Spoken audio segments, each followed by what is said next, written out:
नमस्कार दोस्तों, मैं हूं रेक्स और आज का हमारा ये जोधपुर पॉडकास्ट बड़ा ही खास होने वाला है क्योंकि आज जिस हस्ती से, जिस शख्सियत से हम मिलने वाले हैं वो ना केवल मेरे बल आप सभी व्यूअर के जीवन शैली को बदलने वाले हैं और हम सबको फिटनेस के ऐसे मंत्रास देने वाले हैं जिससे हमारे चेहरे पे मुस्कुराहट और शरीर में खूब सारी खुशियां आने वाली है। बिल्कुल मैंने सही कहा है कि शरीर में बहुत सारी खुशियां आपको मिलने वाली हैं। आज हमारे सूर्य नगरी जोधपुर में ओजस संस्थान के फाउंडर अतुल शाह साहब मौजूद हैं। सर, बहुत बहुत धन्यवाद आपके वैल्यूएबल टाइम के लिए और हम बहुत भाग्यशाली हैं कि आपके बहुत बिजी स्केड्यूल में आज हमें समय मिला है कि हम आपसे बहुत कुछ सीख पाएं। आप बताइए थोड़ा जोधपुर वासियों को कि ये पहला मौका है जोधपुर आने का, इससे पहले भी पधारे हैं आप? नमस्कार। और ये पहली बार नहीं हो रहा है बट 2 बार और आना हो चुका है। जैसे इस बार ये सारा आयोजन सुरेश राठी जी ने किया है, तो इससे पहले भी 2 बार मुझे आमंत्रित कर चुके हैं और ये तीसरा मौका है यहाँ आने का। हमारे सुरेश राठी अंकल जो है हमेशा सेवा भाव से जुड़े रहते हैं और ऐसे कार्यों को प्रेरित करते हैं जहां सबका फायदा हो, सबका विकास हो। तो आज ओजस संस्थान के बारे में बात करेंगे अतुल शाह साहब से, पर सबसे पहले मैं अतुल जी के बारे में जानना चाहता हूं। थोड़ा सा परिचय हमारे व्यूअर्स के लिए। मेरे बारे में अगर बताऊं तो मैं वैसे एक आम इंसान हूँ। अपना बिज़नेस है मेरा और मैं मुंबई के पास शहर के पास एक भिवंडी शहर है, वहाँ का रहने वाला हूँ। बेसिकली वैसे मैं गुजरात से बिलोंग करता हूँ और मुंबई में भिवंडी में आके काफ़ी साल बचपन से ही, मतलब आप समझ लीजिए कि वहीं समझ निकला है और वहीं पढ़ाई लिखाई सब कुछ बड़ा होना और उसके बाद बिज़नेस में लगना, अपने फैमिली बिज़नेस में, और बहुत सक्सेसफुली वो बिज़नेस कर रहा था और सब कुछ वैसे ही चल रहा था। और वहीं से ये सारी शुरुआत हुई ओजस लाइफ की, क्योंकि एक बीमारी ने सडनली, हर इंसान बीमार होने से पहले तक यही सोचता है कि मुझे कुछ नहीं हो सकता, हेल्थ के बारे में मुझे कुछ सीखने की ज़रूरत नहीं है जी। और मैं भी यही सोच रहा था कि भाई हेल्थ के बारे में मुझे कुछ सीखने की ज़रूरत नहीं है, मुझे सब पता है। और सडनली एक बीमारी आई और उस बीमारी में इतना दर्द, इतना पेन कि दोनों पैर काम करना बंद कर गए, पूरी तरह से सीधा व्हील चेयर पर आ गया, पूरी तरह से अपाहिज हो गया। और वहाँ से इतना पेन था कि डिप्रेशन में चला गया, सुसाइडल थॉट्स आने लगे कि इस तरीके की, क्योंकि उस बीमारी का मेडिकल साइंस के पास कोई इलाज नहीं था। मैं सारी पैथी में जाकर आया, आयुर्वेद में जाके आया, नेचुरोपैथ में जाके आया, हर जगह जाके आया, लेकिन इस बीमारी का कोई इलाज नहीं था, ना मेडिकल साइंस के पास था ना किसी और के पास था। और इसीलिए पूरी तरह से टूट गया था, पूरा परिवार बिखर गया था।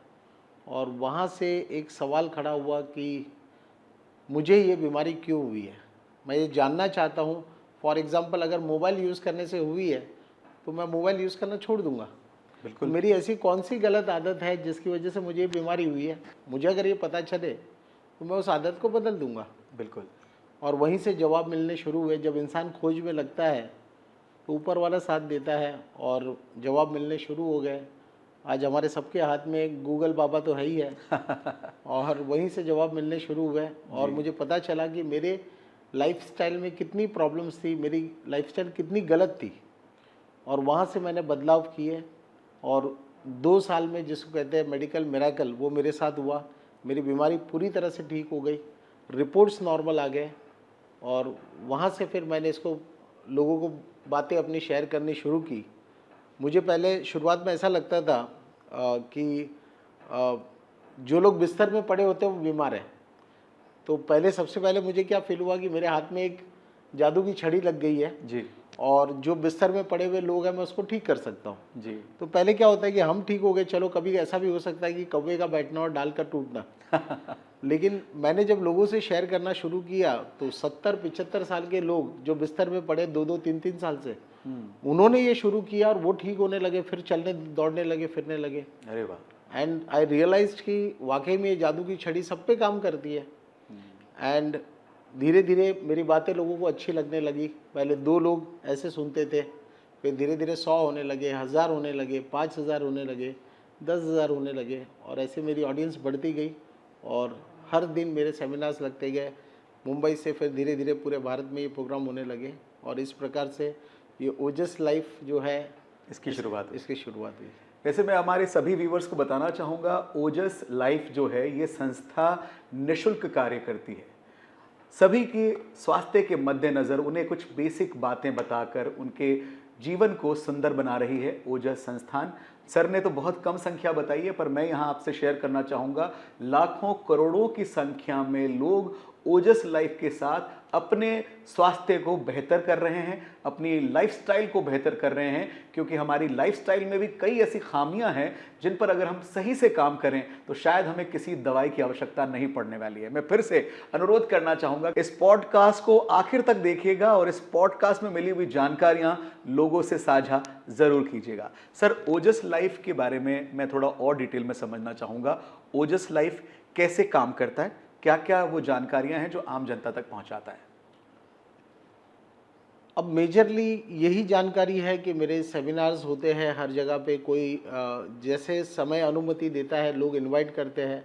क्योंकि मैं कोई पेड प्रोग्राम्स नहीं करता हूँ, मेरी एक ही शर्त होती है प्रोग्राम करने के लिए कि मैं आपसे 1 रुपया भी चार्ज नहीं लूँगा, ये फ्री इवेंट होगा और आप भी इसके द्वारा बिजनेस नहीं कर सकते, इसी शर्त पे मैं प्रोग्राम करता हूँ। अब लोग स्पॉन्सर्स होते हैं, आगे आते हैं, जिनको बेनिफिट्स हुए मेरे टॉक से, मेरी बातों से, वही लोग स्पॉन्सर बनते हैं और पूरे भारत में अलग अलग जगह से लोग इनवाइट करते हैं और ये प्रोग्राम्स करवाते हैं। इवन मैंने ये भी सुना है कि आप ना माल्यार्पण करवाते हैं, ना ही कोई गिफ्ट एक्सेप्ट करते हैं, ऐसा क्यों? देखिए, मैं ये प्रोग्राम अपनी खुशी के लिए करता हूँ और फिजूल में ये सारे एक तो भगवान ने मुझे सब कुछ पहले ही दे दिया है, मुझे किसी चीज़ की अब आवश्यकता नहीं है जी। मेरे बिजनेस ऑलरेडी चल रहे हैं और ऐसी कोई ज़रूरत नहीं है। तो ये मैंने अपने पैशन के लिए किया था, अपनी हैप्पीनेस के लिए किया था, तो इसीलिए बस इसमें से कोई किसी तरीके का मैं बिज़नेस नहीं करता हूँ और बस अपनी हैप्पीनेस के लिए प्रोग्राम्स करता हूँ। तो क्या होता है इन कार्यक्रमों में, क्या होता है आपके सेमिनार्स में, क्या होता है? जैसे कोई इनवाइट करता है, कभी कोई 2 घंटे के सेमिनार के लिए इनवाइट करते हैं, किसी के पास 3 घंटे का समय तो 3 घंटे के सेमिनार के लिए मोस्टली इनवाइट करते हैं जी। कभी कभी कुछ लोग बहुत ज़्यादा इंस्पायर्ड होते हैं तो पूरे 1 डे प्रोग्राम के लिए इंस्पायर करते हैं, फुल डे के लिए। उससे ज़्यादा कोई इंस्पायर्ड है तो कोई रेसिडेंशियल प्रोग्राम करवाते हैं 2 दिन 3 दिन 5 दिनों का, और फिर वो 5 दिन मेरे साथ लोग रहते हैं और जो बातें मैं शेयर करता हूँ अपने सेमिनार्स में उसको वहाँ पे प्रैक्टिकली एक्सपीरियंस करते हैं। और वो 5 दिनों में अगर मैं आपसे कहूँ कि 5 दिनों में जो मिरेकल्स होते हैं लोगों की आंखों के समक्ष होते हैं, क्योंकि मेरे प्रोग्राम कोई भी छोटे नहीं होते हैं, वो हमेशा बड़ी ऑडियंस में होते हैं। तो जब रेसिडेंस प्रोग्राम भी होते हैं तो वहाँ पे 50 100 200 300 लोग होते हैं। ओह वाह जी, तो वहाँ पर जो लोगों की हेल्थ में मैजिक होते हैं, 5 डेज़ में लोगों की 25 साल पुरानी डायबिटीज़ रिवर्स हो जाती है, उनके मेडिकेशन बंद हो जाते हैं, इंसुलिन बंद हो जाते हैं, उनके बीपी की समस्या लेकर, हाइपरटेंशन की प्रॉब्लम लेकर आते हैं और 5 दिनों में उनकी दवाइयाँ बंद हो जाती है, बीपी नॉर्मल आ जाता है। मतलब इंसान 5 दिन के लिए अपनी लाइफस्टाइल चेंज करता है और उनकी 10-10 20-20 साल पुरानी बीमारियाँ जो है वो वहाँ पे ठीक हो जाती है, रिवर्स हो जाती है। एंड लोग छड़ी लेकर आते हैं, छड़ी पे चल के आते हैं या व्हील चेयर पर आते हैं और खड़े हो जाते हैं, या छड़ी जो है उनकी छूट जाती है वहीं की वहीं। सो इतनी बीमारियाँ हैं, उसकी कोई सीमा नहीं है। और ये सारी बीमारियां जो है सिर्फ आहार में बदलाव करके, लाइफस्टाइल में चेंजेस करके इंसान जो है वो ठीक कर सकता है। यही मैं लोगों से कहता हूँ और यही मैं लोगों को एक्सपीरियंस करवाता हूँ। यानी कि सिर्फ आपके नियमित आहार को बदलकर अपनी जीवन यापन करने की जो पद्धतियां हैं, लाइफस्टाइल है, उसको बदलकर भी आप फिट एंड फाइन रह सकते हैं। निश्चित रूप से मैं बहुत एक्साइटेड हूं सर से जानने के लिए कि किस तरह हमारे जो लाइफ है उसमें हम और ज़्यादा हेल्दी रह सकते हैं, बड़ी बड़ी बीमारियों और तकलीफ़ों से परेशान ना हों। सर, एक एक करके स्टेप बाय स्टेप चलते हैं। सबसे पहले मैं ये जानना चाहूँगा, जो भी तकलीफ़ आपको हुई, बीमारी हुई, उसके बाद में आपने ओजस लाइफ की शुरुआत की, तो कैसे धीरे धीरे आपने पहले अपने आप को ठीक किया? सबसे पहले जब ये सवाल खड़ा हुआ कि मुझे ये बीमारी क्यों हुई है, मैं ये जानना चाहता हूँ। जब ये सवाल उठा तो मैंने बहुत सारे डॉक्टर्स और एक्सपर्ट से मिलना शुरू कर दिया एंड मैंने उनसे पूछा कि ये बीमारी ऐसी कैसी बीमारी है, कौन सी बीमारी है जो ठीक नहीं हो सकती। आप हर बीमारी के लिए, जैसे डायबिटीज़ हो गया लोगों को तो डायबिटीज़ के लिए आपको दवाई दे दी और आप उसको मैनेज कर लेते हो दवाइयों से। बीपी हो गया तो बीपी को मैनेज कर लेते हो, कैंसर हो गया तो कैंसर के इलाज होते हैं। लेकिन मुझे जो बीमारी हुई थी उसका नाम था एवास्कुलर नेक्रोसिस, यानी जो हिप जॉइंट होता है इस हिस्से में शरीर का सबसे बड़ा बॉल सॉकेट होता है और उस बॉल सॉकेट में जो है ब्लड सर्कुलेशन पूरी तरह से बंद हो गया और वो ब्लड सर्कुलेशन बंद होने की वजह से वहाँ पे हड्डी जो है गलने लगी। गलने का मतलब है नेक्रोसिस। ओके। इसको मेडिकल साइंस में डेड बोन डिजीज भी कहते हैं। तो किसी एक अच्छे डॉक्टर ने, भले इंसान ने, मुझे समझाया कि अतुल भाई, it is a dead bone disease, यानी आपकी हड्डी मर चुकी है और एक बार जो मर जाता है वो दोबारा जिंदा नहीं हो सकता। और इसका एक ही विकल्प है कि आपके दोनों हिप जॉइंट को ट्रांसप्लांट करना पड़ेगा, वहाँ पे मेटल के हिप जॉइंट जो है इंजेक्ट करने पड़ेंगे, लगाने पड़ेंगे, रिप्लेस करना होगा। रिप्लेस करने होंगे। और वो रिप्लेस करने के बाद भी आप सामान्य ज़िंदगी नहीं जी सकते, एक अपाहिज की तरह आपको ज़िंदगी जीनी पड़ेगी। वही रेस्ट्रिक्शंस होंगे। जब वो बॉल जॉइंट घसेगा तो उसके जो पार्टिकल्स हैं वो आपके ब्लड में ट्रैवल करेंगे, तो आपके ब्लड में भी बहुत सारे चेंजेस आएंगे, तो उसके लिए आपको दवाइयाँ खानी पड़ेगी। और उसके बाद भी जो है उसके कॉम्प्लिकेशन साथ में जुड़े होते हैं, वो परमानेंट नहीं होता, कुछ सालों तक चलेगा, उसके बाद दोबारा क्या होगा हमें पता नहीं है। सो ये सब कुछ इतना डरावना था जिसको सुन के मैं मुझे भी बहुत लग रहा है कि कैसे आपने उस नेगेटिविटी माहौल से अपने आप को बाहर निकाला होगा। ऐसे में तो लोग हिम्मत हार जाते हैं। हिम्मत तो मैं भी हार चुका था, तभी तो मुझे सुसाइडल थॉट्स आ रहे थे जी। बट देन उस समय भी भगवान की दी हुई कोई शक्ति थी जिसने काम किया और ये सवाल उठा और मैंने इसका जवाब ढूंढना शुरू कर दिया। कि डॉक्टर से जब पूछा तो डॉक्टर ने मुझे, एक बढ़िया इंसान थे जिन्होंने मुझे बताया कि अतुल भाई, आपकी जो बीमारी है it is a lifestyle disease. लोगों को जो बीमारियां होती है 90% बीमारियां वो सारी लाइफस्टाइल डिजीज में कैटेगरी में आती है। तो जैसे heart problem, liver problem, diabetes या बीपी का प्रॉब्लम होना, कैंसर होना, घुटनों के दर्द होना, वो सारी बीमारियां जो एक बार होने के बाद ठीक नहीं होती, हमेशा परेशान करती है, वो लाइफस्टाइल डिजीज़ की कैटेगरी में आती है। बची हुई जो 10% डिजीज़ है वो बीमारियों को वायरल या कम्युनिकेबल डिजीज़ कहते हैं, यानी सर्दी होना, जुकाम होना, मलेरिया, टाइफाइड, डेंगू, कोविड, ये सारी बीमारियां जो होती है और हफ्ते 10 दिनों में ठीक हो जाती है। जी। ये बीमारियां जो है ना, ये दुनिया के सारे जीवों को होती है, सभी पशु प्राणियों को होती है और इंसानों को भी होती है। लेकिन ये जो लाइफस्टाइल, मजे की इंफॉर्मेशन आपको दे रहा हूँ कि ये जो लाइफस्टाइल डिजीज है ये दुनिया में सिर्फ इंसान को होती है और किसी को नहीं। क्योंकि उसकी लाइफस्टाइल सही नहीं है। क्योंकि इंसान की लाइफ में बहुत ज्यादा स्टाइल है। ओके। और ये स्टाइल इतनी बढ़ गई है कि अब इंसान की लाइफ जो है वो समाप्त हो रही है। ये बहुत अच्छा पॉइंट है कि स्टाइल के चक्कर में लाइफ परेशान हो रही है, खत्म हो रही है। जी, 120 साल का जीवन 50 साल में, 60 साल में खत्म हो रहा है लोगों का।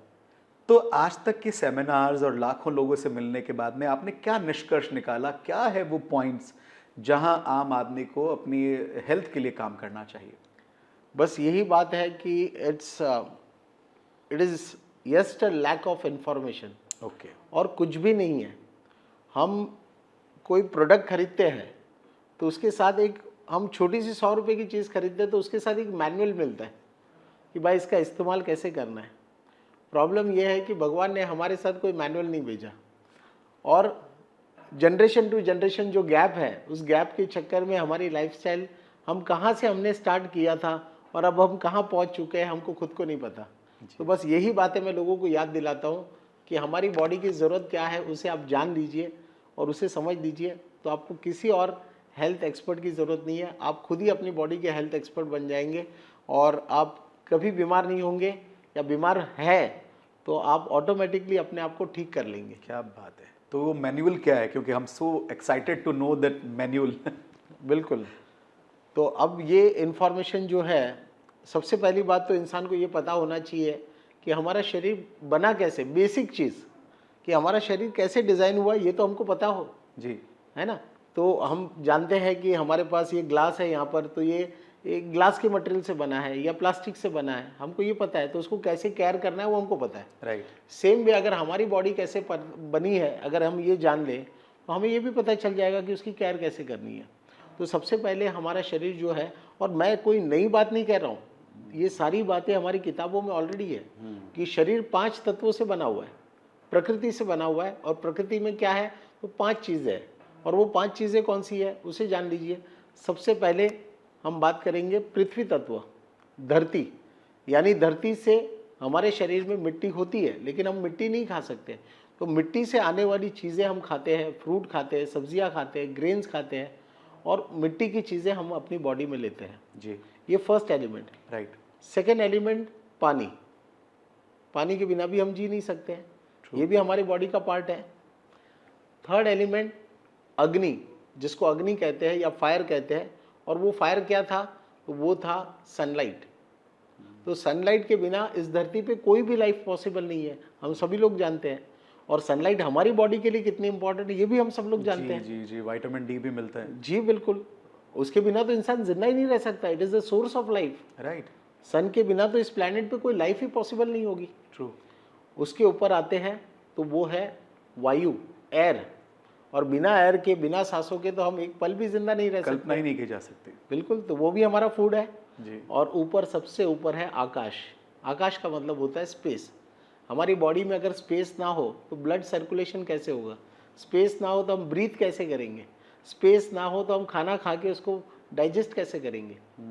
और बॉडी में स्पेस कम हो जाए तो ब्लॉकेजेस हो जाएंगे और हम हेल्दी नहीं रह सकते। तो ये जो आखिरी एलिमेंट है आकाश तत्व, स्पेस, ये मिलता है उपवास करने से, फास्टिंग करने से। अच्छा। और जी बिल्कुल, और इसीलिए सभी धर्मों में, चाहे वो हिंदू हो, मुस्लिम हो, कोई भी धर्म हो, सभी धर्मों में उपवास को एक खास महत्व दिया गया, स्पेस दी गई। चाहे वो हिंदू हो, चाहे वो मुस्लिम हो, कोई भी धर्म हो, तो उपवास बहुत इंपॉर्टेंट है। राइट। जब मैं आपसे ये इंटरव्यू करने के लिए, जब मैं आपका ये पॉडकास्ट रिकॉर्ड करने के लिए जब सर्च कर रहा था, तो मैंने ये भी पाया कि आप एक दिन खाना खाते हैं, एक दिन उपवास करते हैं, ये फैक्ट है? हाल ही में कुछ दिनों से मैंने ये शुरू किया है और मुझे ऐसा लगा कि हर दिन खाना ज़रूरी नहीं है, या मैं उसे एंजॉय नहीं कर रहा था। तो एक दिन फास्टिंग और एक दिन खाना ये शुरू किया और इसको मैं बहुत एंजॉय कर रहा हूँ। मुझे ऐसा लगता है कि इंसान आजकल जिस प्रकार से खाना खा रहा है, एक दिन का खाना ही काफ़ी है 2 दिन के लिए, और एक दिन जो है वो फास्टिंग करे, गैप दे, तो उतना ही काफ़ी है। और देखा जाए तो देखिए ना आप कि संसार के किसी भी जीव को, जंगल का राजा शेर है, उसको भी रोज़ खाना नहीं मिलता।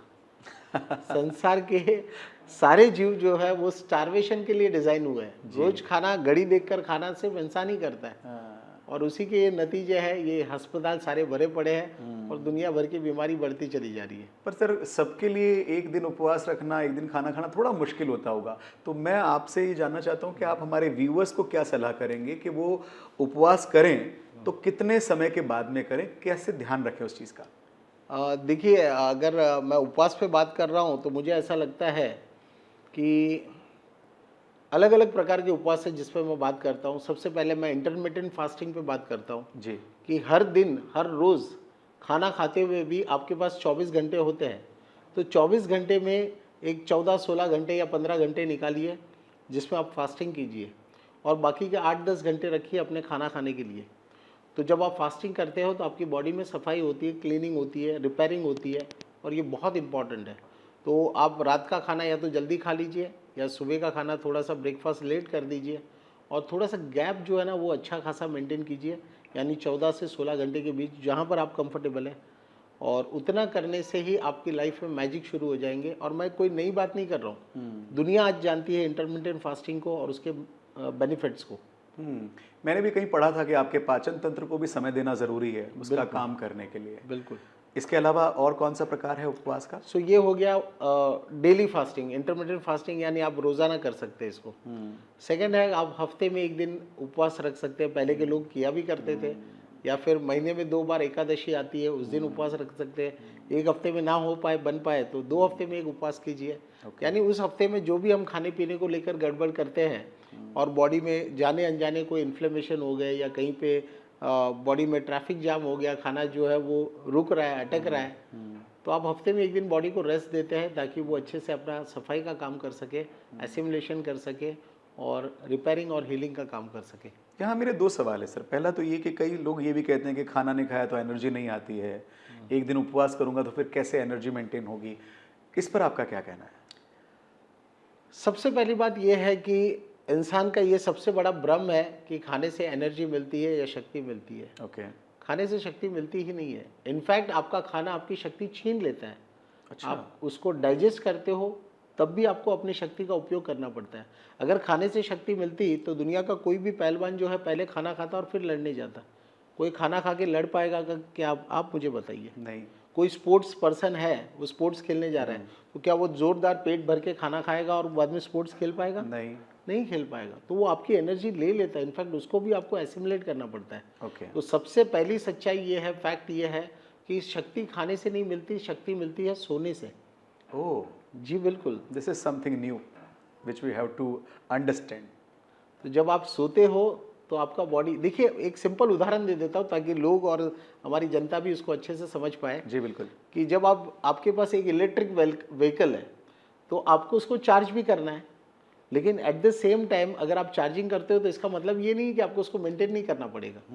सो there are two major things in our body also, one is charging and second is maintenance. तो जो मैंने अभी अभी आपको 5 प्रकृति के एलिमेंट्स बताए, 5 तत्व जिससे शरीर बना है, उससे बॉडी का मेंटेनेंस होता है। ओके। और चार्जिंग होता है सोने से, खाने से नहीं। Okay. So maintenance is also equally important. मैं ये नहीं कह रहा हूँ कि खाना जरूरी नहीं है, खाना भी इक्वली इंपॉर्टेंट है, लेकिन किस लिए? बॉडी को मेंटेन करने के लिए। जैसे गाड़ी को मेंटेन करने के लिए आपको स्पेयर पार्ट्स लगाने पड़ते हैं, वैसे हमारी बॉडी को मेंटेन करने के लिए हमारे स्पेयर पार्ट जिससे बने हैं वो है 5 एलिमेंट प्रकृति। तो उससे आप मेंटेन करते हो और रात को सो के आप अपनी बॉडी को चार्ज करते हो। क्या बात, ये तो वाकई मेरे लिए भी एक इंटरेस्टिंग लर्निंग है कि सोना जो है, इसलिए शायद मुझे लगता है कई लोग बड़े बुजुर्ग ये कहते हैं कि आपकी नींद कंप्लीट होनी चाहिए, नींद पूरी लीजिए। ये कहीं ना कहीं वही सर ने जो शुरू में कहा था ना कि वही चीज़ें हैं जो हमें पता है पर हम फॉलो नहीं कर पाते लाइफ में। बिल्कुल सही बात है। अब मेरा दूसरा सवाल सर, जैसे किसी को डायबिटीज़ है, उसको डॉक्टर सजेस्ट करता है कि आपको थोड़ा थोड़ा थोड़ा थोड़ा खाना है, तो वो कैसे उपवास करे? पहली बात यह है कि डायबिटीज़ होने का रीज़न ये था कि हमने फास्टिंग नहीं किया, और इसीलिए डायबिटीज़ हो गई। हम अगर पहले ही थोड़ा थोड़ा खाते, लिमिट में खाते, तो डायबिटीज़ तक पहुँचते ही नहीं इंसान। तो पहले अगर हमने संयम रखा होता या कुछ नियम रखे होते तो शायद डायबिटीज़ तक नहीं पहुँच पाते। और अगर डायबिटीज़ हो गई है तो ये बात सही है कि भाई उनको भूखे रहना नहीं हो पाता, उनसे भूखा रहना नहीं हो पाता, या फिर बहुत ज़्यादा एक बार में वो खाना खा लेते हैं तो शुगर सीधी स्पाइक हो जाती है एक बार में ज़्यादा खाने से। तो थोड़ा थोड़ा खाते रहेंगे तो क्या होता है, उनकी शुगर जो है एक लेवल में बैलेंस चलती रहेगी। तो इसीलिए डॉक्टर कहते हैं, वो सही कहते हैं, वो गलत नहीं है। बट जब आप हीलिंग के लिए जाते हो तो एक बात और आती है, जब आप नेचुरोपैथी में आते हो या नेचुरल लिविंग की बात करते हो तो हम कहते हैं कि लंगनम परम औषधम, यानी fasting is the ultimate medicine. दुनिया के सारे जीवों को देख लीजिए, पशु प्राणियों को देख लीजिए, जब वो बीमार पड़ते हैं तो खाना छोड़ देते हैं और ठीक हो जाते हैं। तो जब आप बीमार हो तो आप ग्रेजुअली, एक साथ मत कीजिए। डायबिटीज़ वालों को भी मैं ये नहीं कहूँगा कि एक साथ कीजिए, लेकिन ग्रेजुअली आप अपनी लाइफस्टाइल को चेंज कीजिए। आप थोड़ा थोड़ा इंटरमिटेंट फास्टिंग शुरू कीजिए, फिर धीरे धीरे अपने खाने में, अपने फूड हैबिट्स में भी थोड़े चेंजेस कीजिए। ग्रेन्स का इंटेक कम कीजिए, थोड़े से सैलेड्स का इंटेक बढ़ा दीजिए। तो ग्रेजुअली आपकी बॉडी पे लोड कम हो जाएगा और आपकी बॉडी हील करना शुरू कर देगी। अब जैसे अनाज कम कर दोगे आपकी शुगर धड़ाम से नीचे आनी शुरू हो जाएगी। मैं सिर्फ 4-5 दिनों के लोगों के ग्रेन्स बंद करवाता हूँ। मैं किसकी शुगर 500 चली गई है, मैं बोलता हूँ 2-3 दिन के लिए अनाज छोड़ दो, सिर्फ सब्जियाँ खाते रहो, बॉइल्ड वेजिटेबल, सूप, सब्जियाँ खाते रहो। 3 दिन के अंदर उनका शुगर 400 से 100 के नीचे आ जाता है। 3 दिन में, केवल 3 दिनों में। तो आप जैसे ही ग्रेन कम कर देते हो तो आपका शुगर नीचे आना शुरू हो जाता है। उसके बाद आप किसी भी प्रकार का फास्टिंग करने के लिए ओपन है। एक बार आपका शुगर नॉर्मल आ गया तो आप जो चाहे वो तपस्या कर सकते हैं। यानी कि फास्टिंग बहुत ज़रूरी है। जब और जैसे आपका शरीर आपको अलाउ करे, हमें फास्टिंग करनी चाहिए। अब हम बात करते हैं सर खाने पीने की, कि क्या हम अपने खाने पीने में, अपने डाइट में विशेष ध्यान रखें? खाने पीने को लेकर अगर मैं बात करूं, अगर हमने जहां से यात्रा की, मैंने अभी थोड़ी देर पहले कहा था कि हमने जहां से अपनी यात्रा की शुरुआत की, तो आप भी जानते होंगे, सबने पढ़ाई लिखाई की है और सभी लोग जानते होंगे कि स्टोन एज और फायर एज, आप सबने ये पढ़ा होगा। तो पहले इंसान के पास आग थी नहीं, लाखों साल तक इंसान ने इस धरती पे जीवन जिया। इंसान, ह्यूमन बींग्स एग्जिस्ट करते थे लाखों साल तक, लेकिन इंसान के पास फायर नहीं थी। तो जब इंसान के पास फायर नहीं थी तो आप मुझे बताइए कि इंसान किस प्रकार का खाना पीना करता होगा? वही कच्चा खाना, बिना फ्राई किया हुआ, बिना। बिल्कुल, तो बिल्कुल, तो यही बात है कि जब आप खाने को कुक करते हो तो उसकी न्यूट्रिशन वैल्यूज़ जो है वो बहुत कम हो जाती है। उससे जो मेडिसिन हमको चाहिए वो नहीं मिल पाती। और जब आप खाने को कुकिंग करते हैं तो उसकी मेडिसिनल वैल्यूज़ ख़त्म हो जाती है। और जब खाने में मेडिसिन नहीं मिलेगी आपको, भगवान की दी हुई मेडिसिन आप नहीं खाएंगे, तो फिर आपको वही मेडिकल स्टोर में जाके मेडिसिन खानी पड़ेगी। Oh right.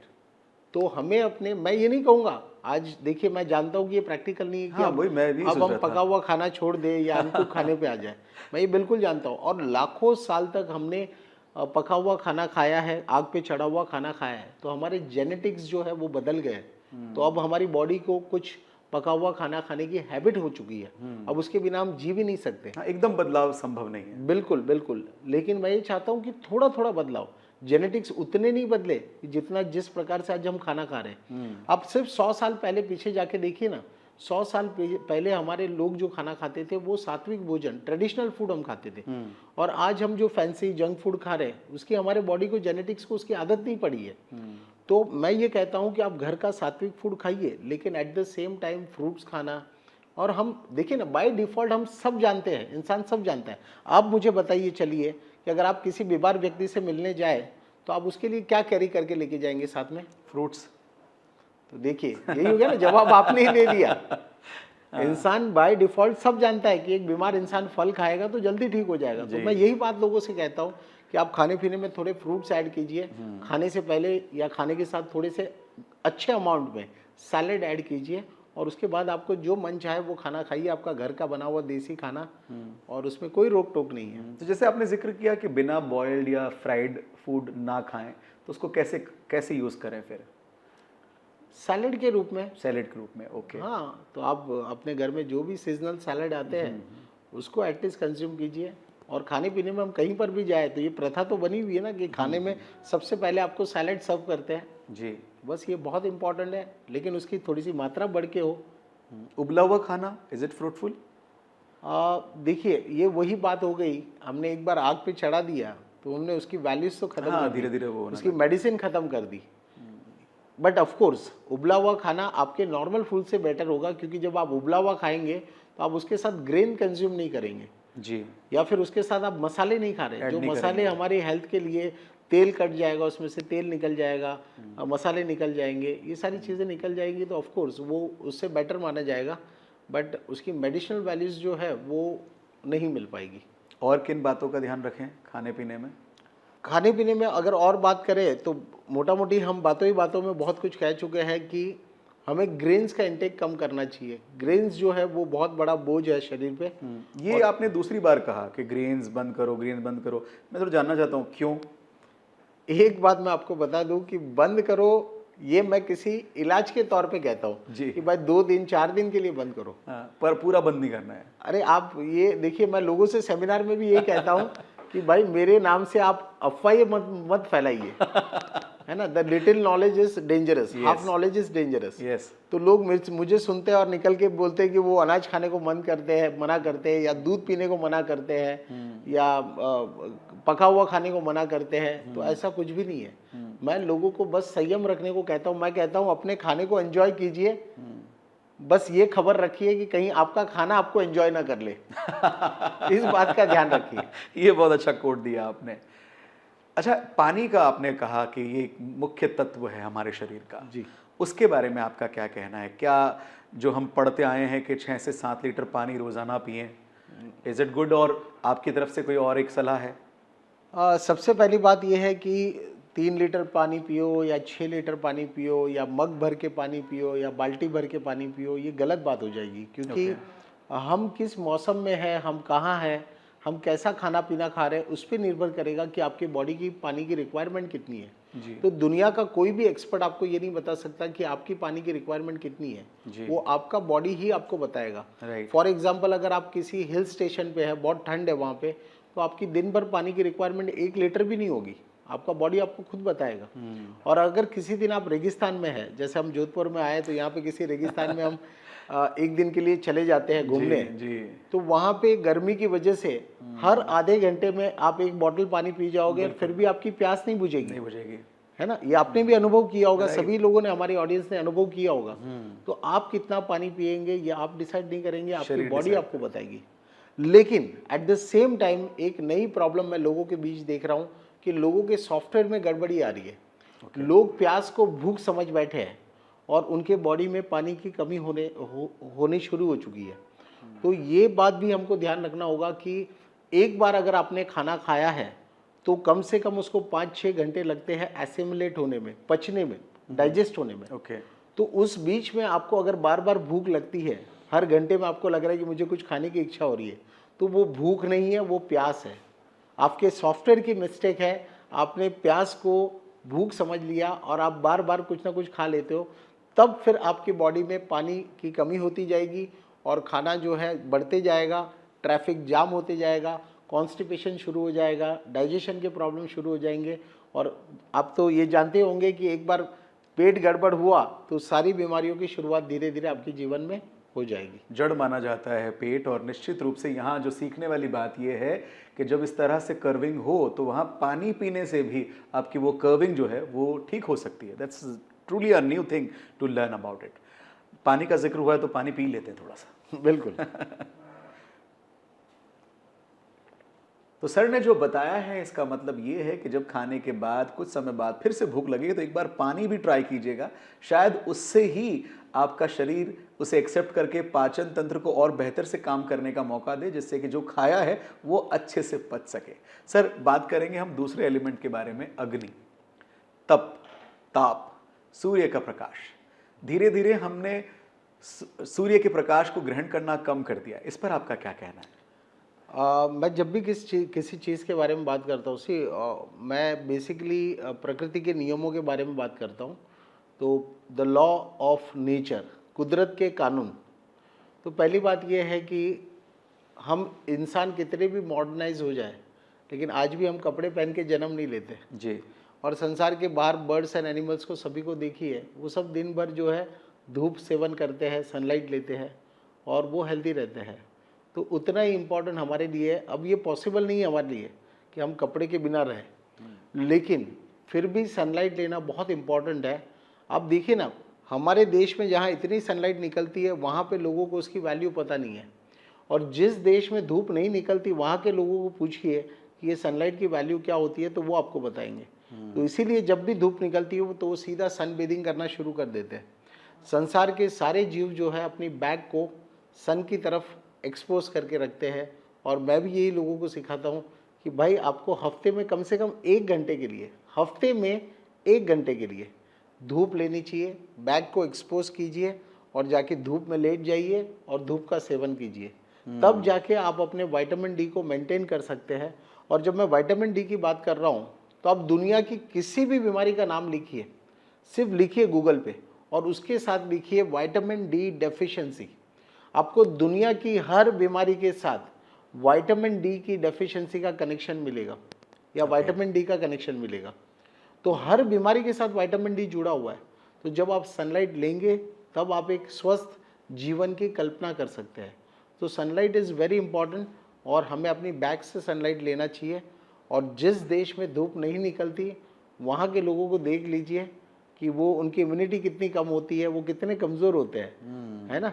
और वो बेचारे दूसरे देशों में ट्रैवल करते हैं सिर्फ सन लेने के लिए, अपनी बॉडी को सनचार्ज करने के लिए। राइट। और बीचेस पे आपने देखा होगा लोग आराम से अपने शरीर को उस ऊर्जा के साथ जोड़ते हैं, और हड्डियां जो हैं वो भी मजबूत होती हैं आपकी। कई सारे डॉक्टर्स सलाह भी देते हैं कि आप इस चीज़ को ज़रूर उपयोग करें, और नहीं करेंगे तो फिर विटामिन डी के कैप्सूल खाते रहिए। बिल्कुल। तो अब ये है ना कि अब अगर आप सप्लीमेंट ले रहे हैं तो मैं उस चीज़ के फेवर में नहीं हूँ बहुत ज़्यादा, क्योंकि वो सप्लीमेंट आर्टिफिशियल है। किसी भी प्रकार से जो नेचुरल चीज़ें आपको बेनिफिट देने वाली है वो बेनिफिट कभी भी कोई सप्लीमेंट नहीं दे सकता, या वो आपकी बॉडी में उस तरीके से एसिमुलेट नहीं हो सकता। तो अगर आप आर्टिफिशियली लेने का सोच रहे हैं तो मेरे हिसाब से वो वर्थ इट नहीं है। और हम भारत देश में रहते हैं, क्या कमी है यहाँ पर धूप की। और आप ये तो सोचिए कि हमारे पूर्वजों ने जो परंपरा बनाई थी, उस परंपरा में भारतीय महिलाओं के लिए जो कपड़े बनाए थे उसमें बैक को खुला छोड़ा गया था, ताकि भारत की माताएं, बहनें, महिलाएं जब घर के आंगन में बैठ के काम करें तो उनको भी सूर्य देव की ऊर्जा मिलती रहे, बेनिफिट्स मिलते रहे। तो सनलाइट तो हमें नेचर में जाके ही लेना चाहिए, मैं यही रिकमेंड करूंगा। और एक हफ्ते में कम से कम 1 घंटे की धूप का सेवन करना चाहिए, और न सिर्फ हड्डियों की बीमारी बल्कि आपकी हर बीमारी के साथ उसका कनेक्शन जुड़ा है। और अगर आप सनलाइट डेफिशिएंट है, विटामिन डी डेफिशिएंट है over the period of time, तो आपके जीवन में भी भयंकर बीमारियों का आगमन होगा एक एक करके, और फिर आप एक बड़ी मुसीबत में आ जाएंगे। तो इसलिए आज से ही अपनी आदत में डाल लीजिए कि 1 घंटा आपको अच्छे से सन बाथ लेना चाहिए, राइट सर? हफ्ते में 1 घंटा, 1 घंटा हफ्ते में, बहुत आसान है। 2 बार में, यानी 2 बार में आधा आधा घंटा करके ले लीजिए, 3 बार में 20-20 मिनट करके ले लीजिए, वो आपके ऊपर है। या रोज 10 मिनट करके ले लीजिए, या नहीं हो रहा है तो हफ्ते में एक ही दिन सीधा 1 घंटा जाके ले लीजिए, राइट राइट राइट। तब भी चलेगा। अब बात करते हैं सर अगले एलिमेंट की, वो है वायु। इसके बारे में आपकी क्या सलाह है? देखिए, अब एयर क्वालिटी, वायु जब हम सांस ले रहे हैं, वो इसी शहरों में हम रहते हैं और वहीं से सांसें लेते हैं, और दिन प्रतिदिन ऑक्सीजन लेवल्स जो है वो ड्रॉप होते जा रहे हैं। कार्बन मोनोऑक्साइड हो या कार्बन डाइऑक्साइड हो, उसके प्रदूषण के, वायु प्रदूषण के लेवल्स बढ़ते जा रहे हैं, पोल्यूशन बढ़ते जा रहे हैं। तो ये जाहिर सी बात है कि हम पहले जितना बॉडी को प्योर फॉर्म ऑफ ऑक्सीजन मिल रहा था, उस मात्रा में नहीं मिल रहा है, या उस क्वालिटी में भी नहीं मिल रहा है। राइट। सो आज के युग में अगर हमको स्वस्थ जीना है, हेल्दी रहना है, तो मुझे लगता है कि हर इंसान को प्राणायाम जो है, प्राणायाम एक बहुत अच्छा तरीका है अपने बॉडी के ऑक्सीजन को बूस्ट करने का। तो एक 20 मिनट के लिए भी सही, अगर इंसान प्राणायाम को अपने जीवन में जोड़ ले, तो ये एक बहुत अच्छा सपोर्ट हो सकता है वायु तत्व के लिए। और प्राणायाम करके तो आपने देखा ही होगा कि लोगों के जीवन में चमत्कार होते हैं, चमत्कार हो गए, है ना। सो ये वायु तत्व के लिए वो प्राणायाम को अपने जीवन में जोड़ सकते हैं। रोजाना प्राणायाम करें, योगा करें, मेडिटेशन करें, बहुत निश्चित रूप से ऊर्जा मिलती है। आकाश की बात करते हैं आप, जिसके बारे में आपने जिक्र किया कि ये बहुत अहम हिस्सा है, उसके बारे में आपका क्या कहना है? आकाश तत्व यानी वो मैं तभी कह चुका हूँ कि वो उपवास करने से मिलता है, फास्टिंग करने से मिलता है। आकाश तत्व की एक मज़ेदार बात कहता हूँ, पृथ्वी तत्व खाने से मिलता है, आकाश तत्व उपवास करने से मिलता है। ये आखिरी तत्व है, ये ऊपर का तत्व है, ये पृथ्वी, ये आकाश। अब ये दोनों जो है ना, एक दूसरे के अपोजिट है जी। हमने खाना ज़्यादा कर दिया तो आकाश तत्व कम हो गया, आकाश तत्व ज़्यादा कर दिया तो खाना कम हो जाएगा। अब प्रॉब्लम क्या है सभी की हेल्थ की, कि हमने धर्म को पीछे छोड़ दिया और उपवास करना बंद कर दिया। तो अब प्रॉब्लम क्या आ रही है कि आकाश तत्व की जगह पे हमारा अर्थ एलिमेंट बॉडी में बढ़ता जा रहा है, एक्सट्रीम ज़्यादा होते जा रहा है। और इसका छोटा सा उदाहरण देता हूँ कि आज समाज में जाके देख लीजिए, सोसाइटी में 70% लोगों के पेट के मटके बाहर निकले हुए हैं। ये आकाश तत्व ज़्यादा, मतलब अर्थ एलिमेंट ज़्यादा हो रहा है ना, खाना ज़्यादा हो रहा है जी, अर्थ एलिमेंट ज़्यादा हो रहा है जी। तो अब अर्थ एलिमेंट को कम करना है तो क्या करना होगा, तो उपवास करना होगा। सिंपल है, आप उपवास करेंगे तो आपके बॉडी, आपने अर्थ एलिमेंट को बढ़ा दिया और बीमार हो गए। अब अर्थ एलिमेंट को कम करना है तो क्या करना होगा, उपवास करना होगा। तो उपवास में मैंने तभी बताया कि इंटरमिटेंट फास्टिंग है, दैनिक उपवास है, हफ्ते में 15 दिन में 1 दिन का उपवास है, साल में एक बार हर धर्म कहता है कि थोड़ी सी लंबी वाली फास्टिंग करनी चाहिए, लॉन्ग फास्टिंग। अब देखिए, हर धर्म कहता है कि साल में एक बार उपवास करो। हिंदुओं में नवरात्र आता है, मुस्लिम में रोज़ा आता है, क्रिश्चियन में लेंट फेस्टिवल आता है, जैन लोगों में पर्यूषण आता है ना। देखिए ना, आप अपने घर में, मैं आपसे पूछूं, आपके घर में रोज सफाई होती है? होती है, बिल्कुल। तो फिर भी आप साल में एक बार अपने घर में डीप क्लीनिंग करते हैं? बिल्कुल करते हैं। कब करते हैं? पे। क्या बात है, क्या बात है। तो बस यही हमारे बॉडी का है कि हम रोज अपने शरीर में सफाई तो करने दें या होने दें इंटरमिटेंट फास्टिंग करके, लेकिन साल में एक बार हमें भी अपनी बॉडी में दिवाली की सफाई करनी है, डीप क्लीनिंग करनी है। कैसे करनी है? तो नवरात्र के उपवास करके, या अगर आप मुस्लिम हैं तो रोज़ा करके, अगर आप क्रिश्चियन हैं तो लेंट का फेस्टिवल में फास्टिंग करके, आप जैन हैं तो पर्यूषण आता है उन लोगों का फेस्टिवल, जिसमें फास्टिंग करके आप अपने बॉडी की डीप क्लीनिंग कर सकते हैं और अपने बॉडी को साफ रख सकते हैं। समय समय पर क्लीनिंग शरीर की ज़रूरी है, और डीप क्लीनिंग दिवाली की सफाई की तरह बहुत ज़रूरी है आपके हेल्दी लाइफस्टाइल के लिए। एक सिग्नलिंग के ऊपर आप काफ़ी बात करते हैं अपने सेमिनार में, मैं आपके वीडियोस देख रहा था यूट्यूब में। तो ये क्या है सिग्नलिंग, और ये सिग्नल कैसे मिलते हैं? इस बात को मैं कुछ इस तरीके से रखूँगा कि भगवान ने जो हमारा शरीर बनाया है, वो किसी रेत के टीले की तरह नहीं बनाया जी। भगवान ने चट्टान की तरह मजबूत इसको बनाया। राइट। मतलब आपने एक दिन गलत खाया और आपका शरीर बीमार हो गया, ऐसा नहीं होता है। या आपने कुछ थोड़ा गड़बड़ कर दिया और आपका शरीर बीमार हो गया या टूट गया, ऐसा नहीं होता है जी। कि आपने ऐसे चुटकी मारी और शरीर खराब हो गया, ऐसा नहीं होता। ये चट्टान की तरह मजबूत है, उसको तोड़ने के लिए या इसको खराब करने के लिए, खराब यानी बीमार करने के लिए 20-20 साल, 15-15 साल लगातार इस पे जुर्म करने पड़ते हैं, अत्याचार करने पड़ते हैं। तब जाके ये शरीर बीमार होता है या फिर इसमें गड़बड़ होती है। जी। तो ये बीमारियां आने से पहले, किसी भी प्रकार की बीमारी, कोई बड़ी बीमारी आपके जीवन में आने से पहले आपका बॉडी सालों साल तक आपको सिग्नलिंग करता है Okay. और आपसे मदद चाहता है सिग्नलिंग के ज़रिए। तो सिग्नलिंग मतलब अगर एक प्रकार से हम कहें तो इंडिकेशन देता है कि भाई आपकी लाइफस्टाइल में कुछ तो गड़बड़ है, आप प्लीज़ उसे बदल दीजिए, तो आप आने वाले भविष्य के खतरे से बच सकते हैं। तो उस सिग्नलिंग सिस्टम के बारे में मैं लोगों को बताता हूँ कि आपके बॉडी से आने वाले बीमारी आने से पहले के सिग्नलिंग को आप समझ ले तो आप बीमारी तक पहुँचेंगे नहीं या आपके जीवन में बीमारी आएगी नहीं। और अब अगर आपके जीवन में बीमारी आ चुकी है और फिर भी अगर आप बदलाव नहीं करेंगे तो फिर आने वाले समय में आपको बड़ी मुसीबत होगी, आपके ऑर्गन डैमेज हो जाएंगे या फेल हो जाएंगे। अब फॉर एग्जांपल मैं आपसे सवाल पूछूं कि किसी को डायबिटीज़ है तो उसको फ्यूचर में कौन से ऑर्गन डैमेज होंगे? लीवर डैमेज होगा, किडनी डैमेज होगी, खास तौर पे किडनी डैमेज होती है, या फिर आंखें डैमेज हो जाएगी, है ना, डायबिटीज़ है तो। और किसी को ब्लड प्रेशर की प्रॉब्लम है, हाइपरटेंशन, तो फ्यूचर में उसका कौन सा ऑर्गन डैमेज होगा? हार्ट को प्रॉब्लम हो सकता है। बिल्कुल 100% उसका हार्ट अटैक होगा या हार्ट डैमेज होगा या फिर उसको ब्रेन एमरेज होगा, यानी ब्रेन स्ट्रोक होगा और एक आध नस फट जाएगी वो और पैरालाइज हो जाएगा जी। तो हर बीमारी के अपने फ्यूचर कॉम्प्लिकेशन होते हैं। तो ये जो सिग्नलिंग सिस्टम है, अगर आप इसको ठीक समय पे समझ के आप अपने आहार में, अपने खाने पीने में अगर बदलाव नहीं करते तो आने वाले समय में बड़ी मुसीबत में फंस जाएंगे। ये लोगों को मैं बताता हूँ सिग्नलिंग सिस्टम के ज़रिए। अच्छा, कैसे काम करता है ये सिग्नल सिस्टम? जैसे एग्जांपल देके बताइए ना कि ये सिग्नल जो है इससे ये समझना है। मोटा मोटी अगर हम बात करें तो मैं वात, पित्त और कफ, ये 3 अलग अलग सिग्नलिंग पे मैं बात करता हूँ। ठीक है। और आप सभी लोगों ने सुना भी होगा कि आयुर्वेद में इसे कहते हैं वात, पित्त और कफ। जी। वात यानी वायु, वायु यानी गैस, पित्त यानी शरीर में, छाती में जलन होना, और कफ यानी कफ बनना, बलगम बनना। ठीक है। तो ये 3 प्रकृति के सिग्नलिंग, बिगड़ने से पहले की सिग्नलिंग के बारे में मैं बात करता हूँ। और न सिर्फ उसके बारे में बात करता हूँ बल्कि उस पर तुरंत क्या बदलाव करने, ये भी लोगों को गाइड करता हूँ। फॉर एग्जाम्पल, आपकी अगर वात प्रकृति बिगड़ी है तो वात प्रकृति यानी वायु यानी गैस बनती है बॉडी में, गैस बनना। अब गैस क्यों बनेगी रेक्स, मैं पहले आपको बताता हूँ कि गैस क्यों बनेगी। अगर हमको कोई डॉक्टर सुन रहा है तो वो डॉक्टर बताए कि क्या हमारे बॉडी में भगवान ने कोई गैस बनाने की मशीन लगाई है, तो जवाब क्या होगा सभी लोगों का? नहीं, कोई मशीन नहीं है, फिर भी गैस बनती है। तो लॉजिक क्या है कि आपके घर में रखा हुआ डस्टबिन, कूड़ेदान, अगर आप 2-3 दिन बाहर नहीं फेंकेंगे तो उसमें भी गैस बनेगी, है ना, उसमें भी दुर्गंध आएगी।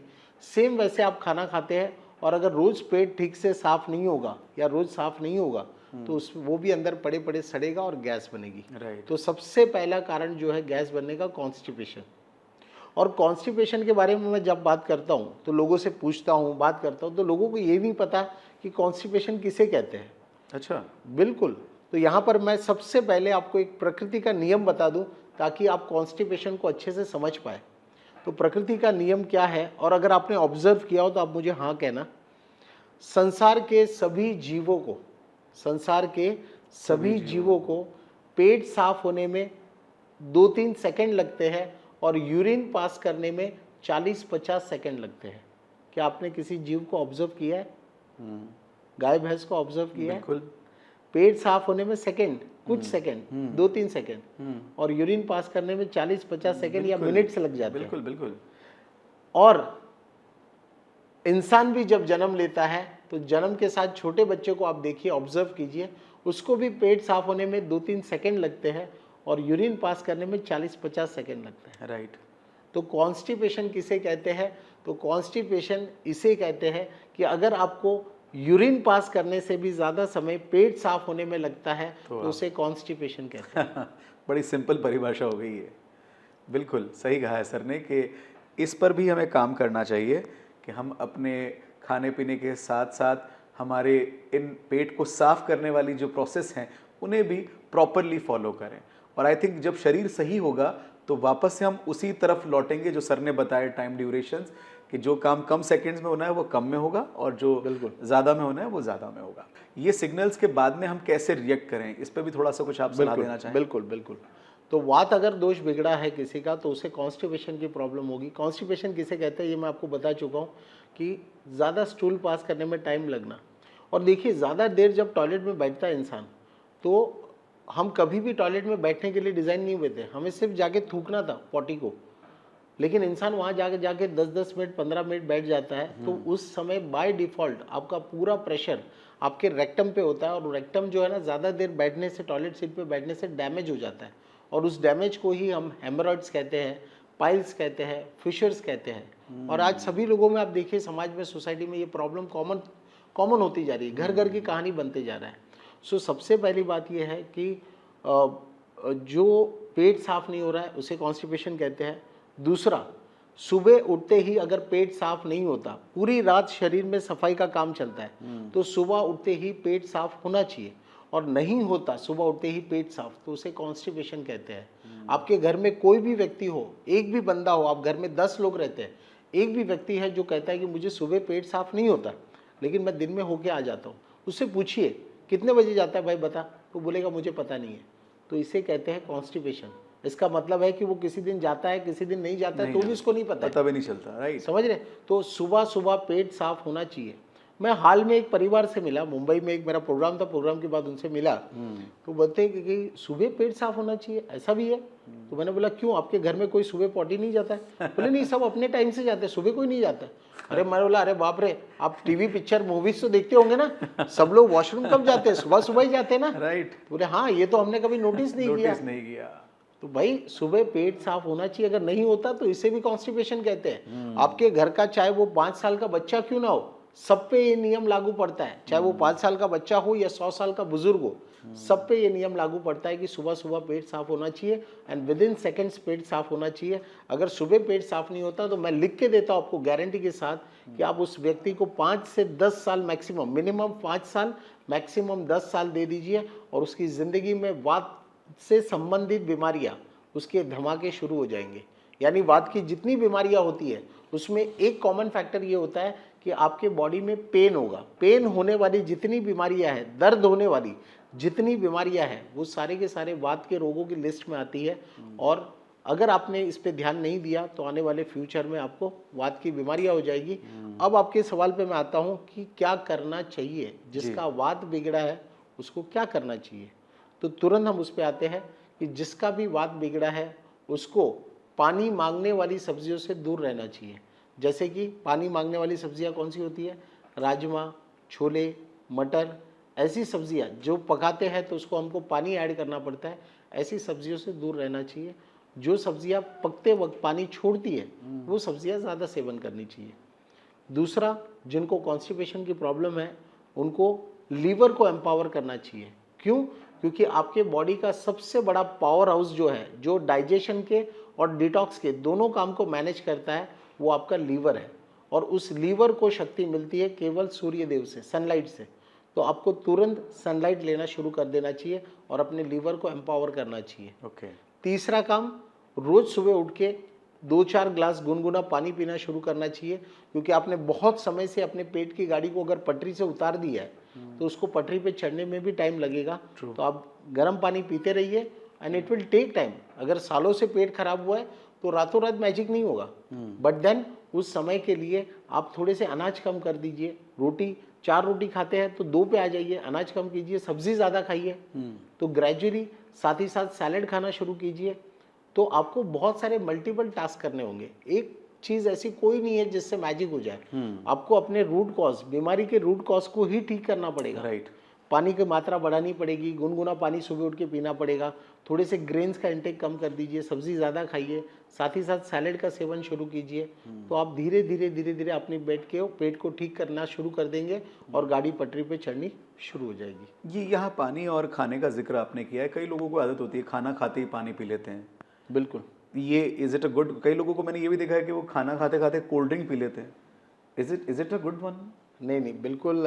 एक तो पहली बात ये है कि कम से कम खाना खाने से आधे घंटे पहले तक और खाना खाने के बाद कम से कम आधा घंटा, minimum, this is minimum time, पानी ना पिए तो बेहतर है, क्योंकि आपका डाइजेशन चल रहा है, एसिमिलेशन चल रहा है, उस समय पर पानी का उपयोग नहीं होना चाहिए।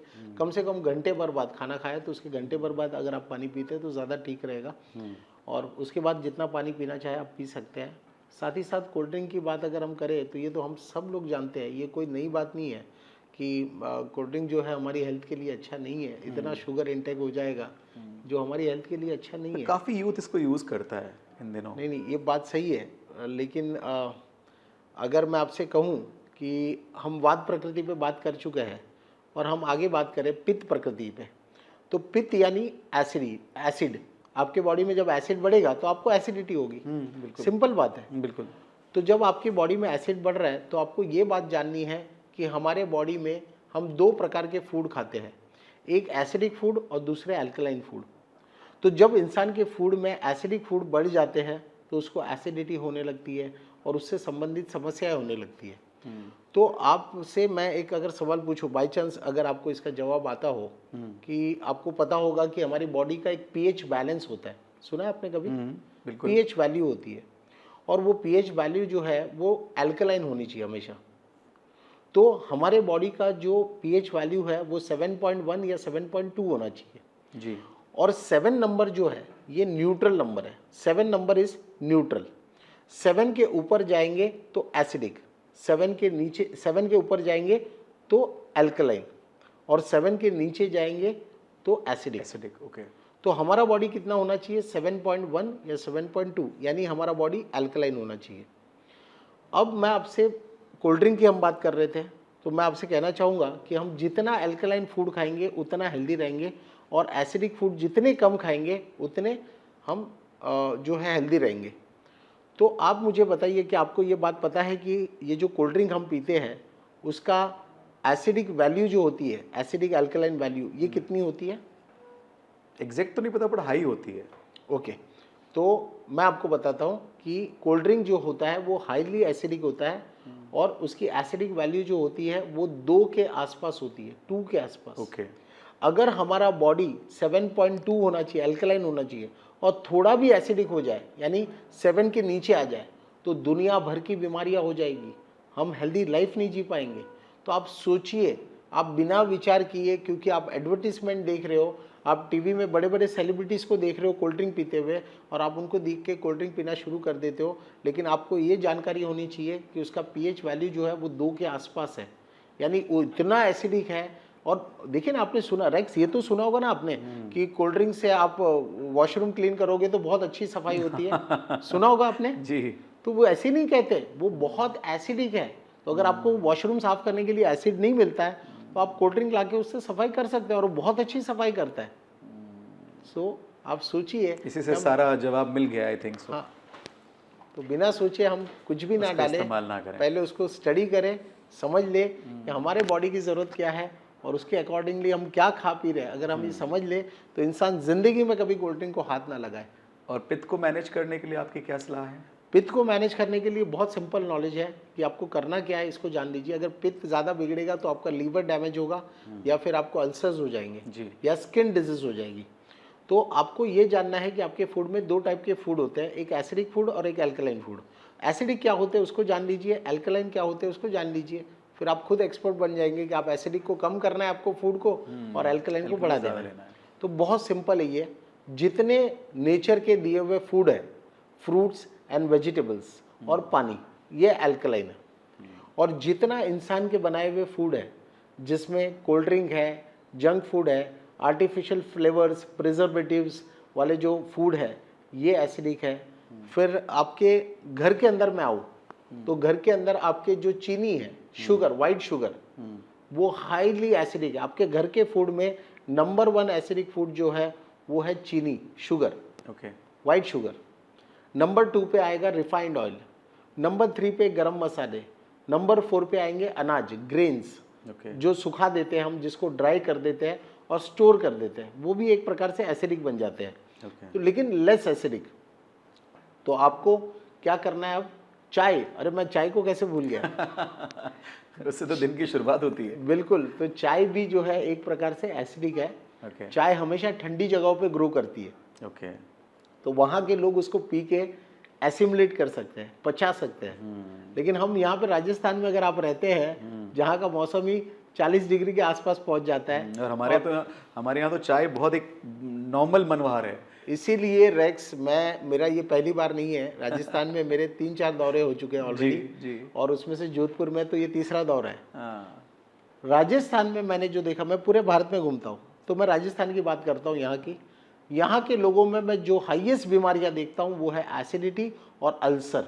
Okay. The reason behind is कि हम गरम मसालों का सेवन यहाँ पे राजस्थान में रह के, गरम मसाले जो ठंडी जगहों पे उगते हैं, गरम मसाले कहाँ ग्रो करते हैं? राइट। जहाँ का क्लाइमेट ठंडा हो। बिल्कुल। तो वहाँ के लोग उसको खा के पचा सकते हैं, हम नहीं कर सकते। और हम यहाँ 40-45 डिग्री में रहकर राजस्थान के लोग अगर गरम मसाले रोज खाएंगे, पकौड़े में, मिर्ची वड़ों में, हर जगह पे गरम मसाले डाल के खाएंगे और दिन भर चाय पीते रहेंगे, तो फिर एसिडिटी तो होनी है, और एसिडिटी का नेक्स्ट लेवल होगा अल्सर। तो यहाँ पर इसीलिए बीमारियाँ बहुत ज़्यादा है। तो अब आपको करना क्या है? एसिडिक फूड को कम करना है थोड़ा सा। मैं नहीं कहता हूँ बंद कर दो, कि एकदम तो मुश्किल है। एकदम मुश्किल है, प्रैक्टिकल नहीं होगा। थोड़ा कम कर लीजिए और अल्कलाइन फूड को थोड़ा बढ़ा दीजिए, और आप बैलेंस चेंज कर देंगे और आपकी एसिडिटी खत्म हो जाएगी। और जैसे कई व्यूवर्स के सवाल होगा कि अगर मैं सफ़ेद शक्कर, शुगर का इस्तेमाल ना करूं तो उसका क्या दूसरा अल्टरनेटिव होगा जैसे यूज़ किया जाए? देखिए, मेरे कोई भी सवाल की अगर आपको मेरे कोई भी ऐसे बातों पे आपको सवाल खड़े होते हैं तो मैं आपको 2-3 टेक्निक दे देता हूँ और आपको उसी से जवाब मिल जाएंगे। जी। पहली टेक्निक ये है कि मैं बात करता हूँ, हमेशा कंपैरिजन करता हूँ एनिमल किंगडम से। तो आप नेचर के रूल्स, आपको कोई भी सवाल खड़े होते हैं तो आप एनिमल किंगडम को ऑब्जर्व कीजिए और आपको आपके सवाल के जवाब मिल जाएंगे। पहला ये है। दूसरा, फिर भी अगर आपको जवाब नहीं मिल रहा है तो आप अपने पूर्वजों को और ऑब्जर्व कीजिए, अपने एंसेस्टर्स को, और आपको जवाब मिल जाएंगे। तो अब आप मुझे बताइए कि आपके पूर्वज जब शक्कर नहीं थे तो वो क्या खाते थे? गुड़। यस, बिल्कुल। देखिए, आप एक्सपर्ट बन गए इतनी देर में, है ना? अच्छा। तो बस चीनी को छोड़ना है तो गुड़ का इस्तेमाल करना है। आप गुड़ का उपयोग कीजिए ना, जहाँ जो करना है, मिठाई बनानी है। और जैसे आपने किंगडम की बात की, एनिमल किंगडम, तो वहाँ पर शहद भी एक अहम भूमिका निभाता है। हाँ, लेकिन ये देखा जाए तो वो हमारा फूड नहीं है। देखा जाए तो वो जो मधुमक्खी है उनके बच्चों के लिए फूड है ना? एनिमल किंगडम की अगर मैं बात करता हूँ तो इस धरती पे कोई भी प्राणी पराई माँ का दूध नहीं पीते, सब अपनी ही माँ का दूध पीते हैं। राइट। और वो भी बचपन में एक ही बार। अब आप मान लीजिए कि एक गाय भैंस का बच्चा है, छोटा है, उसने अपनी माँ का दूध पी दिया, वो बड़ा हो गया। अब उसी माँ ने दूसरे बच्चे को जन्म दिया, वो छोटा है, तो पहले वाला जो बड़ा वाला बच्चा है, क्या वो अपनी माँ का दोबारा दूध पीने आएगा? क्या मुझे आप बताइए। नहीं आएगा। तो संसार के सारे जीवों को पता है कि दूध केवल अपनी माँ का पीना चाहिए, और वो भी बाल अवस्था में एक बार। ये होगी पहली बात। लेकिन इसका मतलब ये नहीं है कि मैं लोगों को दूध पीने से मना कर रहा हूँ। हमारे पूर्वजों ने गाय का दूध पिया था और वो बहुत अच्छा था। अगर आप गाय की सेवा कर सकते हैं, अपने घर में पाल सकते हैं माँ की तरह, और उसमें उसके बच्चों को दूध पीने के बाद दूध बचता है तो आप उसका उपयोग कर सकते हैं। अगर आप उसको पचा सकते हैं तो आप बिंदास उस दूध का उपयोग कीजिए। लेकिन आजकल दूध पूरा मिलावटी हो चुका है। हमने गाय का दूध छोड़ के हमने भैंस का दूध पीना शुरू कर दिया। पूरी दुनिया में रेक्स में आपको बता दूं कि केवल 2-4 देश ऐसे हैं, 5-10 देश ऐसे हैं जो भैंस का दूध पीते हैं। एक हिंदुस्तान है जो सबसे बड़े पैमाने पे पीता है, दूसरा पाकिस्तान है, बांग्लादेश है, और 2-4-5 कंट्रीज़ और है जो बहुत कम मात्रा में भैंस का दूध उपयोग करती है। बाकी दुनिया में तमाम देश जो है वो सिर्फ गाय का दूध पीते हैं। तो पहले इस पर हमको विचार करना चाहिए कि एक भैंस कहाँ से आ गई हमारे बीच में। हम तो गाय का दूध पीने वाले लोगों में से एक थे। गौ माता कहते हैं हम उसको, है ना? और गाय का दूध भी अगर पीना भी हो, अगर आपके घर में भी गाय है और दूध पीना हो, तो उसका एक नियम है कि आप अगर उसको पचा सकते हैं तो पीजिए, अगर नहीं पचा सकते हैं तो आपको उसको भी रोकना चाहिए। ये बहुत ज़रूरी है। हाँ, नहीं पचा पाएंगे तो उससे बलगम बनेगा, कफ बनेगा, म्यूकस बनेगा। सर, पित्त के बाद बात करते हैं कफ की। उसके बारे में आपका क्या कहना है और किस तरह उसका समाधान करें, ये भी बताइए। कफ प्रकृति यानी कफ को आप म्यूकस कह सकते हैं, फ्लेम कह सकते हैं, बलगम कह सकते हैं। और कफ बिगड़ने के लक्षण क्या होंगे तो उसे जान लीजिए। हर सुबह उठना और नाक अगर आपकी बहती है, हर सुबह थोड़ी सी नाक बहती है, तो ये कफ के बिगड़ने का लक्षण है। या फिर हर सुबह आप उठते हैं और गले से बलगम थूकते हैं, सुबह उठते ही आप वॉश बेसिन पे जाते हैं और गले से खींच खींच के करके खींच खींच के बलगम थूकते हैं तो ये कफ के बिगड़ने का लक्षण है। या फिर हर महीने 2 महीने में आपको बार बार ज़ुकाम होता है, बार बार ज़ुकाम हो जाना, तो ये भी कफ के बिगड़ने का लक्षण है। साल में एक बार ऋतु बदलने पे ज़ुकाम हो तो कोई प्रॉब्लम नहीं है, लेकिन बार बार ज़ुकाम हो रहा है तो ये कफ के बिगड़ने का लक्षण है। तो ये मोटा मोटी कुछ कफ के बिगड़ने के लक्षण है। उसके अलावा अगर आप खराटे लेते हैं, स्नोरिंग करते हैं, तो आप कफ प्रकृति आपकी बिगड़ी हुई है। खराटे भी जो है वो सीधे आपके हार्ट के साथ कनेक्शन रखते हैं। अच्छा। अगर आप गूगल करेंगे तो आपको पता चल जाएगा। अगर आप खराटे लेते हैं तो आने वाले फ्यूचर में आपको हार्ट डिजीज़ होगी या फिर हार्ट अटैक होगा, दोनों में से एक होगा। तो आपके खराटे जो है वो मामूली बात नहीं है, वो सीधे आपके हार्ट के साथ कनेक्शन रखते हैं। उसको बहुत कैजुअली ले लेते हैं लोग कि नहीं नहीं, खराटा आना आप तो बहुत सामान्य साइंटिफिकली है। आप गूगल कर लीजिए ना, आपको जवाब मिल जाएंगे। तो अब इसका समाधान क्या है? तो अगर आपकी कफ प्रकृति बिगड़ी है तो कफ में जुकाम होना, मैंने बताया, बार बार कफ बनना, बलगम बनना, या फिर खराटे आना, या ओबेसिटी, अगर मोटापा बहुत ज़्यादा है आपको तो ये कफ बिगड़ने का लक्षण है। जी। तो ये मोटा मोटी कफ के बिगड़ने के लक्षण हैं। और अगर कफ बिगड़ा है, कफ प्रकृति बिगड़ी है, तो मैं हमेशा कहता हूँ कि 2 भोजन, एक कफ का दोस्त और एक कफ का दुश्मन।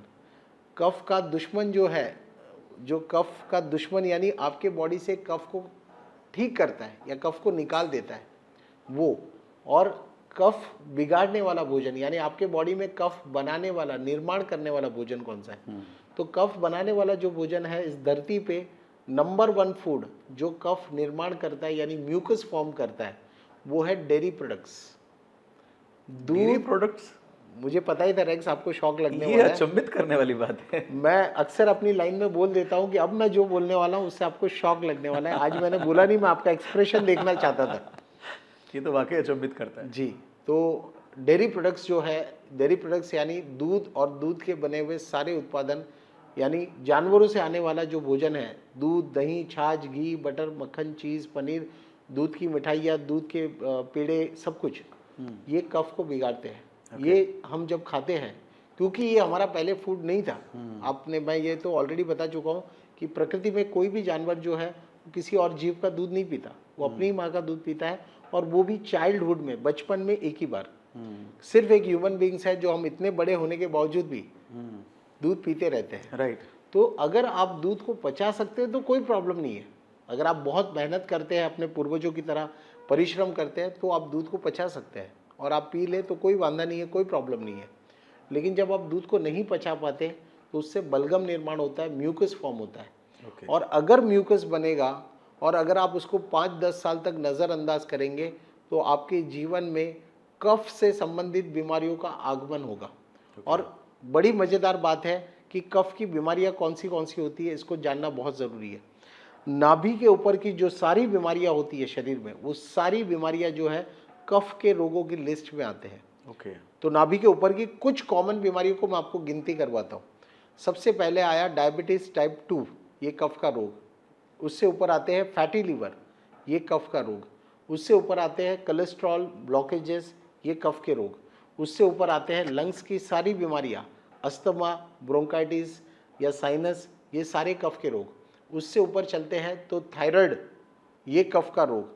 उससे ऊपर ENT सारी प्रॉब्लम्स, मतलब कान, आँखों की, नाक की सारी बीमारियाँ, ये कफ के रोगों की लिस्ट में आती है। और उससे ऊपर चलते हैं तो ब्रेन ट्यूमर अगर किसी को है तो ये भी कफ का फॉर्मेशन है और कुछ भी नहीं है। ये सारे के सारे कफ के रोग हैं। और अगर आपने 5 से 10 साल तक कफ को नज़रअंदाज किया तो आपको आने वाले भविष्य में इनमें से किसी भी बीमारी का या मल्टीपल बीमारियों का सामना करना पड़ेगा। और ये गारंटी है कि अगर आपने नज़रअंदाज किया तो आपके जीवन में कफ की बीमारियां होंगी। जल्दी से उपाय बताइए आप, क्योंकि बहुत रिलेवेंसी नज़र आती है, क्योंकि डेयरी प्रोडक्ट्स तो एक ऐसा है कि हर आम आदमी, आई थिंक हर दूसरा आदमी इसको इस्तेमाल करता होगा। हर दूसरा क्या कह रहे हैं? मुझे लग रहा है 90% ऑफ पॉपुलेशन। यस, है ना? तो अब देखिए, अगर आपको दूध, पहली सिंपल बात यह है कि आप दूध उपयोग करना चाहते हैं तो भैंस के दूध की जगह पे गाय का दूध का उपयोग करें। पहला परिवर्तन, पहला वो परिवर्तन, वो भी देसी गाय हो या गिर गाय हो। और शर्त यह है कि क्या आप उसको पचा पा रहे हैं। नहीं पचा पा रहे तो आपको उसका भी उपयोग नहीं करना है। और अगर दूध का उपयोग नहीं करना है, तो आपको क्या करना है? आपको ब्लैक टी पीनी है या ग्रीन टी पीनी है, या फिर आप दूध के ऑल्टरनेटिव्स का इस्तेमाल कर सकते हैं, यानी उसको कहते हैं plant based milk. Okay. Plant based milk में आज आप रेक्स ये भी जानते होंगे फिर तो कि आज धड़ाधड़ लोग जो है पूरी दुनिया में लोग वीगन बन रहे हैं, वीगन बन रहे हैं। है ना। आपको ये बात पता ही होगी कि भारत के सारे दिग्गज सेलिब्रिटीज जो अपनी हेल्थ के लिए कॉन्शियस हुए, जो भी जागरूक हुआ अपनी हेल्थ के लिए, वो सब वीगन बन गए। क्यों बन गए भाई? क्योंकि उनको समझ में आ गया कि दूध के उत्पादन सेवन करना अब हेल्थ के लिए उतना हेल्दी नहीं है। राइट। उसकी जगह पे प्लांट बेस्ड मिल्क का इस्तेमाल करें या उससे बने हुए उत्पादन का इस्तेमाल करें तो वो ज़्यादा हेल्दी है। राइट। है ना। मैं नहीं कहता, आज हमारे रिपोर्ट्स कहते हैं, हेडलाइंस कहते हैं कि भारत का 65% मिल्क इज एडल्टरेटेड, मिलावटी है ना। सो ये बेटर होगा कि उसके विकल्प जो है वो उसका उपयोग करें और करिए, प्लांट बेस्ड मिल्क का इस्तेमाल करें। उससे आप सब कुछ बना सकते हैं, चाय बना सकते हैं, कॉफ़ी बना सकते हैं, दही बना सकते हैं, छाछ बना सकते हैं, पनीर बना सकते हैं, चीज़ बना सकते हैं, सब कुछ प्लांट बेस्ड, और वो भी घर बैठे बैठे, और वो भी सामान्य दूध के उत्पादन के मुकाबले बहुत सस्ते में आप अपने घर पे बना सकते हैं और उसका इस्तेमाल कर सकते हैं। अल्टरनेटिव बहुत अच्छा है, इसे कहीं ना कहीं हमें अपनी लाइफ में लाना चाहिए। अगर हमें कफ के संबंधित कोई तकलीफ है तो आज से ही अपने किचन को रीवैम्प करना शुरू कर दीजिए। सर, मैं आपसे रिक्वेस्ट करूंगा कि जो अभी आपने 3 मुख्य बातें बताई उससे थोड़ा रिकैप कर लेते हैं जल्दबाजी में। अगर कोई पूरा वीडियो नहीं देखे तो इस हिस्से को देखकर भी वो समझ जाए कि उन्हें किन किन चीज़ों पे काम करना है। हमने सिग्नलिंग सिस्टम की बात की, और किसी भी बीमारी के पहले आने से पहले आपका बॉडी आपको सिग्नलिंग करता है, और हमने 3 प्रकार के सिग्नलिंग पे बात की, वात, पित्त और कफ। वात की सिग्नलिंग यानी कॉन्स्टिपेशन, पेट साफ ना होना। पित्त की सिग्नलिंग यानी एसिडिटी होना, और कफ की सिग्नलिंग यानी कफ बनना, बलगम बनना, म्यूकस फॉर्म होना। ये तीनों के लिए क्या करना है वो भी हमने बात की। वात वालों को पानी मांगने वाली सब्जियों से दूर रहना है, थोड़े से सैलेड का सेवन करना, थोड़ी सी सब्जियों का सेवन बढ़ा देना चाहिए, और सुबह उठ के गुनगुना पानी पीना शुरू कर देना चाहिए। पित्त वालों के लिए क्या करना है, तो एसिडिक फूड को हमने ये भी बात की कि एसिडिक फूड कौन से होते हैं और अल्कलाइन फूड कौन से होते हैं। तो थोड़े से एसिडिक फूड कम करने हैं और अल्कलाइन फूड को बढ़ा देना है। और तीसरे नंबर पे हमने ये बात की, अगर आपको कफ बनता है, कफ की प्रकृति है, तो आपको कफ बनने वाले भोजन जो है वो मिनिमाइज करने, यानी डेयरी प्रोडक्ट्स को, दूध और दूध के बने हुए उत्पादन को कम करना है। और उसके अगेंस्ट में जिस फूड में विटामिन सी ज़्यादा हो वैसे फलों को और सब्जियों को ज़्यादा सेवन करना शुरू कर देना चाहिए। राइट। तो ये तीनों का जवाब था, वात, पित्त और कफ। तो ये जो आप सर ने बताया उसे अपने जीवन में ज़रूर से अपनाएं और अपने आप को फिट एंड फाइन रखें। सर, अनाज की मैं बात करता हूँ। आपने कहा कि गेहूं का इस्तेमाल जो है उसे थोड़ा कम करना चाहिए, लिमिटेड करना चाहिए, और मिलेट्स के बारे में भी आप बात करते हैं, तो मिलेट्स के बारे में आपका क्या कहना है?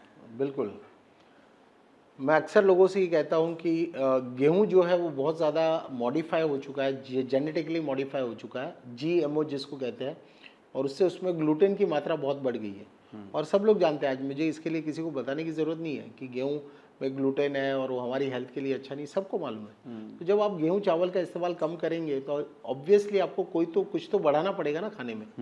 तो उसकी जगह पे, गेहूँ चावल की जगह पे आप मिलेट्स कंज्यूम कीजिए। और मिलेट्स में तो हमारे बहुत सारे जो ट्रेडिशनल मिलेट्स है जो हम कंज्यूम करते थे, तो आप थोड़ा पीछे जाके देखिए कि आपके ट्रेडिशन में कौन से मिलेट्स यूज़ होते थे, चाहे वो जवारी है, बाजरा है, या नाचनी है, या रागी है, जो भी मिलेट हो। हमारे देश में 200 से ज़्यादा मिलेट्स हैं। आपका जो भी ट्रेडिशनल मिलेट्स था आप उसका उपयोग बढ़ाइए। और बहुत अलग अलग प्रकार के मिलेट्स हैं। आजकल तो 5 पॉजिटिव मिलेट्स के बारे में, जिसके पायनियर जो है, जो जिसके वो है पद्मश्री डॉक्टर खादर वली, वो इसके पायनियर है और वो इसको प्रमोट करते हैं 5 पॉजिटिव मिलेट्स को। और वो 5 पॉजिटिव मिलेट्स खा के तो लोगों के हेल्थ में मिरेकल्स क्रिएट हो रहे हैं। तो वो औषधि की तरह काम कर रहा है, मेडिसिन की तरह काम कर रहा है लोगों के जीवन में, और लोगों की बीमारियां ठीक कर रहा है वो 5 पॉजिटिव मिलेट्स। तो सर, वो कौन से 5 मिलेट्स हैं जिसके बारे में आप बात कर रहे हैं? हाँ, वो 5 जो मिलेट्स है पॉजिटिव मिलेट्स, उसमें foxtail, brown top, barnyard, little और कोडो, ये 5 मिलेट है। मुझे इसी भाषा में इसके नाम पता है, बाकी हमारी अन्य भाषाओं में उसको अलग अलग नाम से बुलाते हैं, लेकिन उसकी जानकारी मुझे नहीं है। लेकिन आप डॉक्टर खादर वली अगर स्कैन करेंगे, यूट्यूब पे सर्च करेंगे, तो उनके बहुत सारे टॉक्स हैं बहुत ही इंस्पायरिंग है। और उनको सुन के लास्ट ईयर हमारे मोदी जी ने भी तो मिलेट ईयर घोषित किया था और बहुत सारे फार्मर्स को मिलेट ग्रो करने पे प्रोत्साहन दिया गया लास्ट ईयर और उनको सब्सिडीज दी गई और मिलेट को हमारे मोदी जी भी प्रमोट कर रहे हैं। तो मिलेट्स हमें वापस लाने चाहिए अपने घरों में। अगर आपके घर से लुप्त हो चुके हैं मिलेट्स, तो मेरी यही आप सभी से अपील होगी, सभी आज सुनने वाली जनता से भी अपील होगी कि मिलेट्स को वापस लेके आइए अपने घरों में। आपके जो भी जेनेटिक्स मिलेट्स है कम से कम उनको लेकर आइए। अगर पॉजिटिव मिलेट्स को ला सकते हैं तो और अच्छी बात है, लेकिन वो ना हो सके तो एटलीस्ट आपके जो जेनेटिक मिलेट्स थे उनको आप अपने घरों में वापस लेके आइए। यानी गेहूँ चावल का इस्तेमाल करने से पहले आप घर में क्या उपयोग करते थे, आप उनको वापस लेकर आइए। और वैसे भी कहावत है ना कि पुराना खान पान बहुत ही सही था, इसीलिए उस जमाने में ये लाइफस्टाइल की डिजीजेस नहीं होती थी। आज इस पूरे इंटरव्यू को अगर आपने गौर से देखा है तो निश्चित रूप से आप अपनी हेल्थी लाइफस्टाइल के लिए, आप अपनी पूरी हेल्थी लाइफस्टाइल के लिए कुछ ना कुछ बदलाव जरूर करेंगे और इस वीडियो को शेयर जरूर कीजिएगा। और अब मेरी तरह आप भी जानना चाह रहे होंगे कि ओजस लाइफ से हम कैसे जुड़े। तो ये सवाल है सर कि ओजस लाइफ से हम कैसे जुड़े। सबसे पहली बात तो आज का हमारा जो सेशन लोगों के सामने जा रहा है तो यही आप लोगों को जोड़ शेयर कर सकते हैं। मेरे और भी सेमिनार्स जो है यूट्यूब पर है तो आप उसको देखकर अपनी नॉलेज बढ़ा सकते हैं। हमारे ओजस लाइफ से जुड़े हुए काफ़ी वॉलंटियर्स हैं, उनके नंबर्स हमने हर जगह पे पोस्ट करके रखे हैं, तो आप उनसे बात कर सकते हैं, वो आपको गाइड कर सकते हैं। इसके अलावा मैं मुंबई में लोडा फाउंडेशन के साथ उनका एक वेलनेस रिसॉर्ट है मुंबई में और उस रिसॉर्ट को मैं रन करता हूँ और मेरी टीम है मेरे पास डॉक्टर्स है, डॉक्टर्स की टीम है और उसमें आयुर्वेदिक डॉक्टर्स है, नेचुरोपैथिक डॉक्टर्स है और वो सब हम मिल के एक टीम की तरह काम करते हैं। और जहाँ पे लोगों को हमारे सपोर्ट की ज़रूरत है, मतलब आज लाखों करोड़ों रुपए देकर भी लोगों को हेल्थ नहीं मिलती अस्पताल जाके, तो हम रूट कॉज से बीमारी को ठीक करते हैं और जहाँ मेडिकल साइंस हाथ खड़े कर देता है वहाँ पे ऐसी बीमारियों पे हम काम करते हैं और लोगों को रिजल्ट मिलते हैं, फ़ायदा मिलता है। तो हमारा ये वेलनेस रिसॉर्ट है मुंबई में और वहाँ पे लोग संपर्क कर सकते हैं। वहाँ पे रेसिडेंशियल मेरे प्रोग्राम होते हैं 5 दिनों के, 10 दिनों के, 4 दिनों के। तो कुछ प्रोग्राम ऐसे हैं जहाँ पे मैं भी रहता हूँ लोगों के साथ। महीने में 1-2 प्रोग्राम ऐसे होते हैं जहाँ मैं लोगों के साथ 5 दिन या 10 दिन उनके साथ रहता हूँ और मेरा पूरा नॉलेज जो है, आज का ये जो पॉडकास्ट है हमारा, ये तो एक ट्रेलर है, ये इसकी पूरी नॉलेज जो है वो भी मैं लोगों के समक्ष शेयर करता हूँ। आगे हमको जब भी मौका मिलेगा तो हम इसकी और गहराई में जा सकते हैं इस नॉलेज के। तो मेरे जो मुंबई के सेंटर है वो नंबर आपको गूगल पर भी मिल जाएंगे, तो वहाँ पे कांटेक्ट करके कोई ऐसे लोग हो, कुछ लोग ऐसे होते हैं जो बातों से, आपने सुना होगा एक डायलॉग, कहावत बहुत फेमस है, वो क्या कहते हैं कि कुछ लोग जो है वो लातों के भूत, क्या है वो, बातों से नहीं मानते, बातों से नहीं मानते। तो कुछ लोग ऐसे हैं कि जो बातों से नहीं मानते, तो उनको मेरे साथ आके वहाँ पे एक्सपीरियंस करना ज़रूरी बन जाता है कि जिनको हम प्रैक्टिकली हैंड होल्डिंग दें और उनको अपने साथ एक्सपीरियंस करवाएं और वहाँ पे रह के वो हमारे साथ अपने पुराने हैबिट्स को ब्रेक करते हैं, इनको एक्सपीरियंस करते हैं और डॉक्टर्स के सपोर्ट से ये सारे प्रैक्टिस के साथ 5-10 दिनों में वो अपनी बीमारी को ठीक कर लेते हैं या उनके रिपोर्ट्स में बहुत फ़ायदा हो जाता है। फिर घर जाके वो उसको कंटिन्यू करते हैं और हमारे डॉक्टर्स जो फिर उसको मॉनिटर करते हैं और उनके घर जाने के बावजूद भी जो है उनको वो जो सपोर्ट सिस्टम चाहिए वो मिलते रहता है। इस वीडियो के नीचे भी हमने आपको सारी जानकारी दे दी है कि आप ओजस लाइफ से कैसे जुड़ सकते हैं।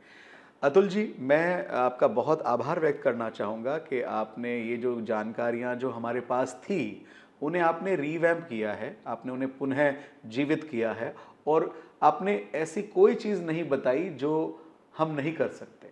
आपने वही तमाम चीज़ें बताई हैं जो हमारे बस की है पर हम कर नहीं रहे हैं। क्यों नहीं कर पा रहे हैं इसका मंथन आप स्वयं कीजिए और अपने उन तकलीफ़ों का समाधान कीजिए। अब मैं कुछ बीमारियों के नाम लूँगा, आप मुझे बताएंगे कि किस तरह किन पद्धतियों का इस्तेमाल करके उन बीमारियों को ठीक किया जा सकता है। जैसे कि वर्तमान में हमारे यूथ में सबसे बड़ी तकलीफ जो बढ़ रही है वो बढ़ रही है टेंशन, डिप्रेशन और एंजाइटी। इसको कैसे ठीक करें? अब सबसे पहली बात यह है कि मैं लोगों के मैं लोगों की बीमारियों पे ज़्यादा फोकस नहीं हूँ। आप मुझे अभी बीमारियों की लिस्ट अगर आपके हाथ में दे दी जाए तो 10,000 से ज़्यादा बीमारियां हैं। बिल्कुल। मैं कौन सी बीमारी पे बात करूं? तो मैं लोगों को हेल्दी रहना सिखाता हूं कि मैं कहता हूं कि अगर आप बीमार हो, आपको एक कोई बीमारी है, तो इसका मतलब है, इसका साफ मतलब है कि आपके पास हेल्थ की कमी है। तो मैं लोगों को हेल्दी रहना सिखाता हूं। अगर आप अपनी हेल्थ को बढ़ा दे तो आपके शरीर में जितनी बीमारियां हैं, आपका शरीर खुद उनको उखाड़ के बाहर फेंक देगा। ओके। तो मैं लोगों को हेल्दी रहना सिखाता हूं। तो जब आप हेल्थ के प्रिंसिपल्स, ऐसा कोई एक जादू का एक छड़ी नहीं है कि आपने एक चीज़ की और आपकी लाइफ में मैजिक हो गया जी। तो आपको मल्टीपल चीज़ों को अपनी लाइफ में लाना होगा। जैसे आज हमने मोटा मोटी जो सारी बातें की, थोड़ा सा इंटरमिटेंट फास्टिंग कीजिए, थोड़ा सा अपने खाने पीने में फ्रूट को जोड़ दीजिए, सैलड को जोड़ दीजिए, थोड़े से ग्रेन का इंटेक कम कर दीजिए। तो ये सारी बातें ओवरऑल जो प्रैक्टिस करेंगे, साथ ही साथ हमने बहुत इंपॉर्टेंट बात की सनलाइट लेने की। तो जब वो सनलाइट लेना शुरू करेंगे तो वो सारी चीज़ें एक साथ काम करना शुरू होगी और आपकी मैजिक, आपकी हेल्थ जो है वो ट्रांसफॉर्म होना शुरू हो जाएगी। तो आपने अभी मुझसे सवाल पूछा एंजाइटी के लिए, डिप्रेशन के लिए, उनके लिए सनलाइट बहुत इंपॉर्टेंट है। सनलाइट उनकी मेडिसिन है। और आप गूगल कर लीजिए, विटामिन डी की डेफिशिएंसी हो रही है, इसीलिए डिप्रेशन बढ़ रहा है, एंजाइटी बढ़ रही है, और कुछ भी नहीं हो रहा है। तो जब आप विटामिन डी को ठीक करेंगे तो आपकी वो बीमारी ठीक होनी शुरू हो जाएगी। राइट। आई थिंक आपको अपने सवाल का जवाब मिला होगा। अब मैं बात करना चाहूँगा डायबिटीज़, जो कि आजकल बहुत ज़्यादा बड़ी बढ़ती हुई लाइफस्टाइल डिजीज़ हो गई है। तो डायबिटीज़ की अगर हम बात करें तो ये एक तो सबसे पहली बात तो ये कफ का रोग है। मैंने अभी थोड़ी देर पहले बताया था कि डायबिटीज़ एक कफ का रोग है। तो उनको, डायबिटीज़ वालों को दूध के उत्पादन मिनिमाइज़ कर देने चाहिए या कुछ समय के लिए पूरी तरह से रोक देने चाहिए, डेयरी प्रोडक्ट्स। और उनको सैलेड की मात्रा जो है बहुत ज़्यादा बढ़ा देनी चाहिए और ग्रेन का इंटेक कम कर देना चाहिए। बस इतना काम करें, ग्रेन इंटेक कम करें और डेयरी प्रोडक्ट्स मिनिमाइज़ कर दें, और कुछ ही दिनों में, हफ्ते 15 दिनों में वो देखेंगे कि उनकी शुगर जो है नीचे आनी शुरू हो गई है। और महीने 2 महीने में तो उनकी शुगर की मेडिसिन हो सकता है उनको बंद करनी पड़ जाए। तो इतना सा बदलाव, अगर आज का सेमिनार उन्होंने सुना है या आज का पॉडकास्ट सुना है, तो इतना बदलाव करेंगे तो उनकी शुगर नीचे आनी शुरू हो जाएगी और उनके शुगर की मेडिसिन उनको कम करनी पड़ जाएगी। आप में से आज कोई भी पार्टिसिपेंट अगर मुझे सुन रहे हैं तो मैं एक रिक्वेस्ट करूंगा कि जिनको भी बीमारियां हैं, जो मेडिकेशन पे है, पहले से दवाइयों पे है, आज का ये कार्यक्रम सुनने के बाद अगर वो अपने खाने पीने में कोई बदलाव करते हैं तो मेरी उन सबसे रिक्वेस्ट होगी कि रेगुलर वो अपना शुगर और बीपी मॉनिटर करें। क्योंकि इन दोनों चीज़ों में प्रॉब्लम क्या आती है कि अगर आपने खाने पीने में बदलाव किया तो नेचुरली आपका शुगर और बीपी नीचे आ जाएगा और फिर आप दवाई खाओगे तो आपका शुगर या बीपी ज़्यादा लो हो जाएगा। अगर ज़्यादा लो हो जाता है आपका शुगर या बीपी तो ये आपकी हेल्थ के लिए बहुत डेंजरस साबित हो सकता है। राइट। तो क्रॉस चेक करना ज़रूरी है। बिल्कुल मॉनिटर करते रहिए रेगुलर बेसिस पे। मैं तो बोलूँगा रोज मॉनिटर करते रहिए। अगर आज का पॉडकास्ट किसी ने भी सुना हो और वो अपने खाने में बदलाव करता है तो रोज़ अपने शुगर बीपी को मॉनिटर करें, क्योंकि 2-4 दिनों में हो सकता है उसको अपनी दवाई कम करनी पड़ जाए और हफ्ते 15 दिनों में बंद करनी पड़ जाए। लेकिन अपनी मर्जी से कोई भी बंद नहीं करेगा, वो अपने डॉक्टर की सहायता ले, सपोर्ट ले और फिर उसके अनुसार आपके डॉक्टर आपकी मदद करेंगे उनको उनकी दवाई बंद करने के लिए या हेल्प करने के लिए। यस, यहाँ पर ये बात कहना ज़रूरी है कि इस पूरे पॉडकास्ट में जिन बातों पे हमने जिक्र की हैं इनको आप फॉलो करें, पर अपने डॉक्टर से कंसल्ट ज़रूर करें, क्योंकि हर किसी इंसान का शरीर अलग है, वहाँ चल रही परेशानियाँ अलग हैं, इसलिए अपने डॉक्टर से कंसल्ट करके ही इन चीज़ों के परिणामों को ऑब्जर्व करें। ये बहुत ज़्यादा ज़रूरी है। सर, अब मैं पूछ रहा हूँ आपसे कि दर्द जो है वो बढ़ रहा है। दिल का दर्द तो फिर भी कई बार ठीक हो जाता है सर, पर शरीर का जो दर्द है, किसी को हेडेक हो रहा है, किसी का बैक में पेन हो रहा है, किसी के घुटनों में पेन हो रहा है, किसी के एड़ियों में पेन हो रहा है, ये तमाम जो दर्द हैं इनके निवारण के लिए क्या लाइफस्टाइल चेंजेस करें? सबसे पहली बात तो ये सारे के सारे वात के रोग है। वात यानी, वात के बारे में मैं ऑलरेडी बता चुका हूँ कि सनलाइट बढ़ाना है और गैस बनने वाली चीज़ों से दूर रहना है। ये सारी बातें हम कर चुके हैं। लेकिन एक बात और समझ लीजिए कि गैस बनेगा शरीर में तो दर्द होगा। मतलब आप के शरीर में, घुटनों में आपके दर्द है तो आपके घुटने का दर्द कभी भी सेम नहीं रहेगा। कभी बहुत ज़्यादा होगा, कभी कम होगा, कभी लगेगा कि घुटने में दर्द ही नहीं है। कमर में दर्द हो रहा है तो कमर का दर्द भी हमेशा सेम नहीं रहेगा। कभी बहुत ज़्यादा लगेगा, कभी कम लगेगा और कभी दर्द आपको होगा ही नहीं। तो इसका मतलब क्या है, प्रॉब्लम कमर में नहीं है, प्रॉब्लम गैस की है। गैस ज़्यादा बन रहा है, गैस कम बन रहा है, उसके अकॉर्डिंगली आपको पेन हो रहा है। तो आपको जो है फोकस करना है उसी चीज़ पे कि सर दर्द होने के दुनिया में 3 ही मुख्य कारण हैं। पहला है गैस बनना। अगर गैस बनने की वजह से दर्द हो रहा है तो आपको इंस्टेंट हेल्प के लिए आप क्या कर सकते हैं, तो वो मैं गाइड कर सकता हूँ जी। कि नेचुरोपैथी में, हमारी naturopathy, because I am a naturopath, हमारी नेचुरोपैथी में वाटर एनिमल्स करने का सुझाव देते हैं। लेकिन जो भी इंसान ये सारी पद्धति करता है उसको पहले अपने किसी एक्सपर्ट से मिलना चाहिए, क्योंकि इसके डूज एंड डोंट्स होते हैं और उसके अनुसार वो करे। तो वाटर एनिमल्स का सपोर्ट ले सकता है और उससे तुरंत जो है पेट साफ होगा और उससे आपको सर दर्द में आराम मिलेगा। दूसरा, अगर सर दर्द पित्त की वजह से हो रहा है तो पित्त के लिए आप क्या कर सकते हैं, तो आप कुंजल क्रिया कर सकते हैं या वमन क्रिया का सपोर्ट ले सकते हैं, जल धोती का, पित्त वाले। तो उनका पित्त कम होगा और उनको अगर उसकी वजह से सर दर्द है तो वो उससे ठीक हो जाएगा। और कफ की वजह से अगर सर दर्द हो रहा है तो उनको थोड़ा सा गर्म पानी का स्टीम लेना चाहिए और जल नीति का हो सके तो सपोर्ट लेना चाहिए, तो उससे कफ जो है वो कम होगा और उनका जो कफ की वजह से पेन है, सर दर्द कफ की वजह से भी हो सकता है जिसको हम साइनस का पेन कहते हैं, तो वो कम हो जाएगा। तो वो इन चीज़ों का सहारा ले सकते हैं तुरंत क्विक फिक्स के लिए। तो अगर आपको भी कहीं शरीर में दर्द हो रहा है तो ये जो सर ने बताया उसे अपनी लाइफ में फॉलो कीजिए और देखिए किस तरह से धीरे धीरे वो दर्द समाप्त हो जाएगा। सो वात, पित्त और कफ ये बिगड़ते हैं तो सारी समस्या होती है, और इसके तीनों के लिए एक मैं घरेलू नुस्खा आपको दे देता हूँ जी। जो बहुत ही पावरफुली काम करता है, बहुत ही कारगर है। ओके। जैसे आपने सुना होगा कभी पंचामृत, सुना है आपने पंचामृत? हाँ, चढ़ता है शिव जी को। शिव जी को चढ़ता है, भगवान को चढ़ता है, पंचामृत बनता है और 5 चीज़ों से बनता है, जिसमें गौमूत्र या गाय का दूध या वो घी का इस्तेमाल और 5 चीज़ों का इस्तेमाल होता है और पंचामृत बनता है। हमारे नेचुरोपैथी का एक पंचामृत होता है और वो पंचामृत जो है वो 5 चीज़ों से बनता है, लेकिन वो 5 चीज़ें अलग है। और ये 5 चीज़ों का अगर आप पंचामृत बनाते हैं तो वो आपके सबके लिए, कोई वो किसी को भी खाना हो, आप रेगुलर में भी इसको यूज़ करना चाहते तो कर सकते हैं। सो ये पंचामृत बनाने का तरीका मैं बता देता हूँ आपको। जीरा आपको इस्तेमाल करना है, जीरा, साबुत जीरा जो वात वालों के लिए बहुत अच्छा है। मेथी दाने इस्तेमाल करने जो वात वालों के लिए बहुत अच्छा है। तीसरा, आपको अजवाइन इस्तेमाल करना है जो वात प्रकृति के लिए बहुत अच्छा है। चौथा, आपको पित्त प्रकृति के लिए सौंफ का इस्तेमाल करना है जो पित्त के वालों के लिए बहुत अच्छा है। और इसी के साथ साथ धनिया, साबुत धनिया जो है वो बहुत अच्छा है पित्त वालों के लिए। ये 5 चीज़ों को इक्वल प्रोपोर्शन में आपको ले लेना है, मिक्स कर देना है और एक डिब्बे में पैक करके रख दीजिए। ठीक है। और इसकी 1 चम्मच निकाल के लीजिए और रात को इसको भिगो दीजिए, पानी में भिगो दीजिए, 1 गिलास पानी में इसको डाल दीजिए और इसको भिगा के रख दीजिए, ढक्कन लगा के, कैप लगा के रख दीजिए। सुबह इसका पानी जो है वो निकाल के पी लेना है। ये कोई भी प्रकृति वाले लोग कर सकते हैं, वात, पित्त, कफ वाले, सबको इस पे लाभ होगा। और इसको आप नियमित अगर आप करना चाहते हैं पूरी लाइफ लॉन्ग के लिए, तब भी आपको कर सकते हैं इसको। और ये सबके ऊपर फ़ायदा देता है, वात, पित्त और कफ तीनों के लिए फ़ायदा देता है और इसका आप कंजप्शन कर सकते हैं। और बहुत सारे आपको हेल्थ बेनिफिट्स भी आपको इसके तुरंत नज़र आएंगे, आपको एक्सपीरियंस होंगे इसके। रात को भिगो के रखना है, सुबह पीना है। जी बिल्कुल, छान के पीना है। छान के पीना है। जो नीचे उसकी भीगी हुई चीज़ है उसको निकाल के आपको डिस्कार्ड कर देना है कि उसको चबाना आपके लिए बहुत मुश्किल हो जाएगा।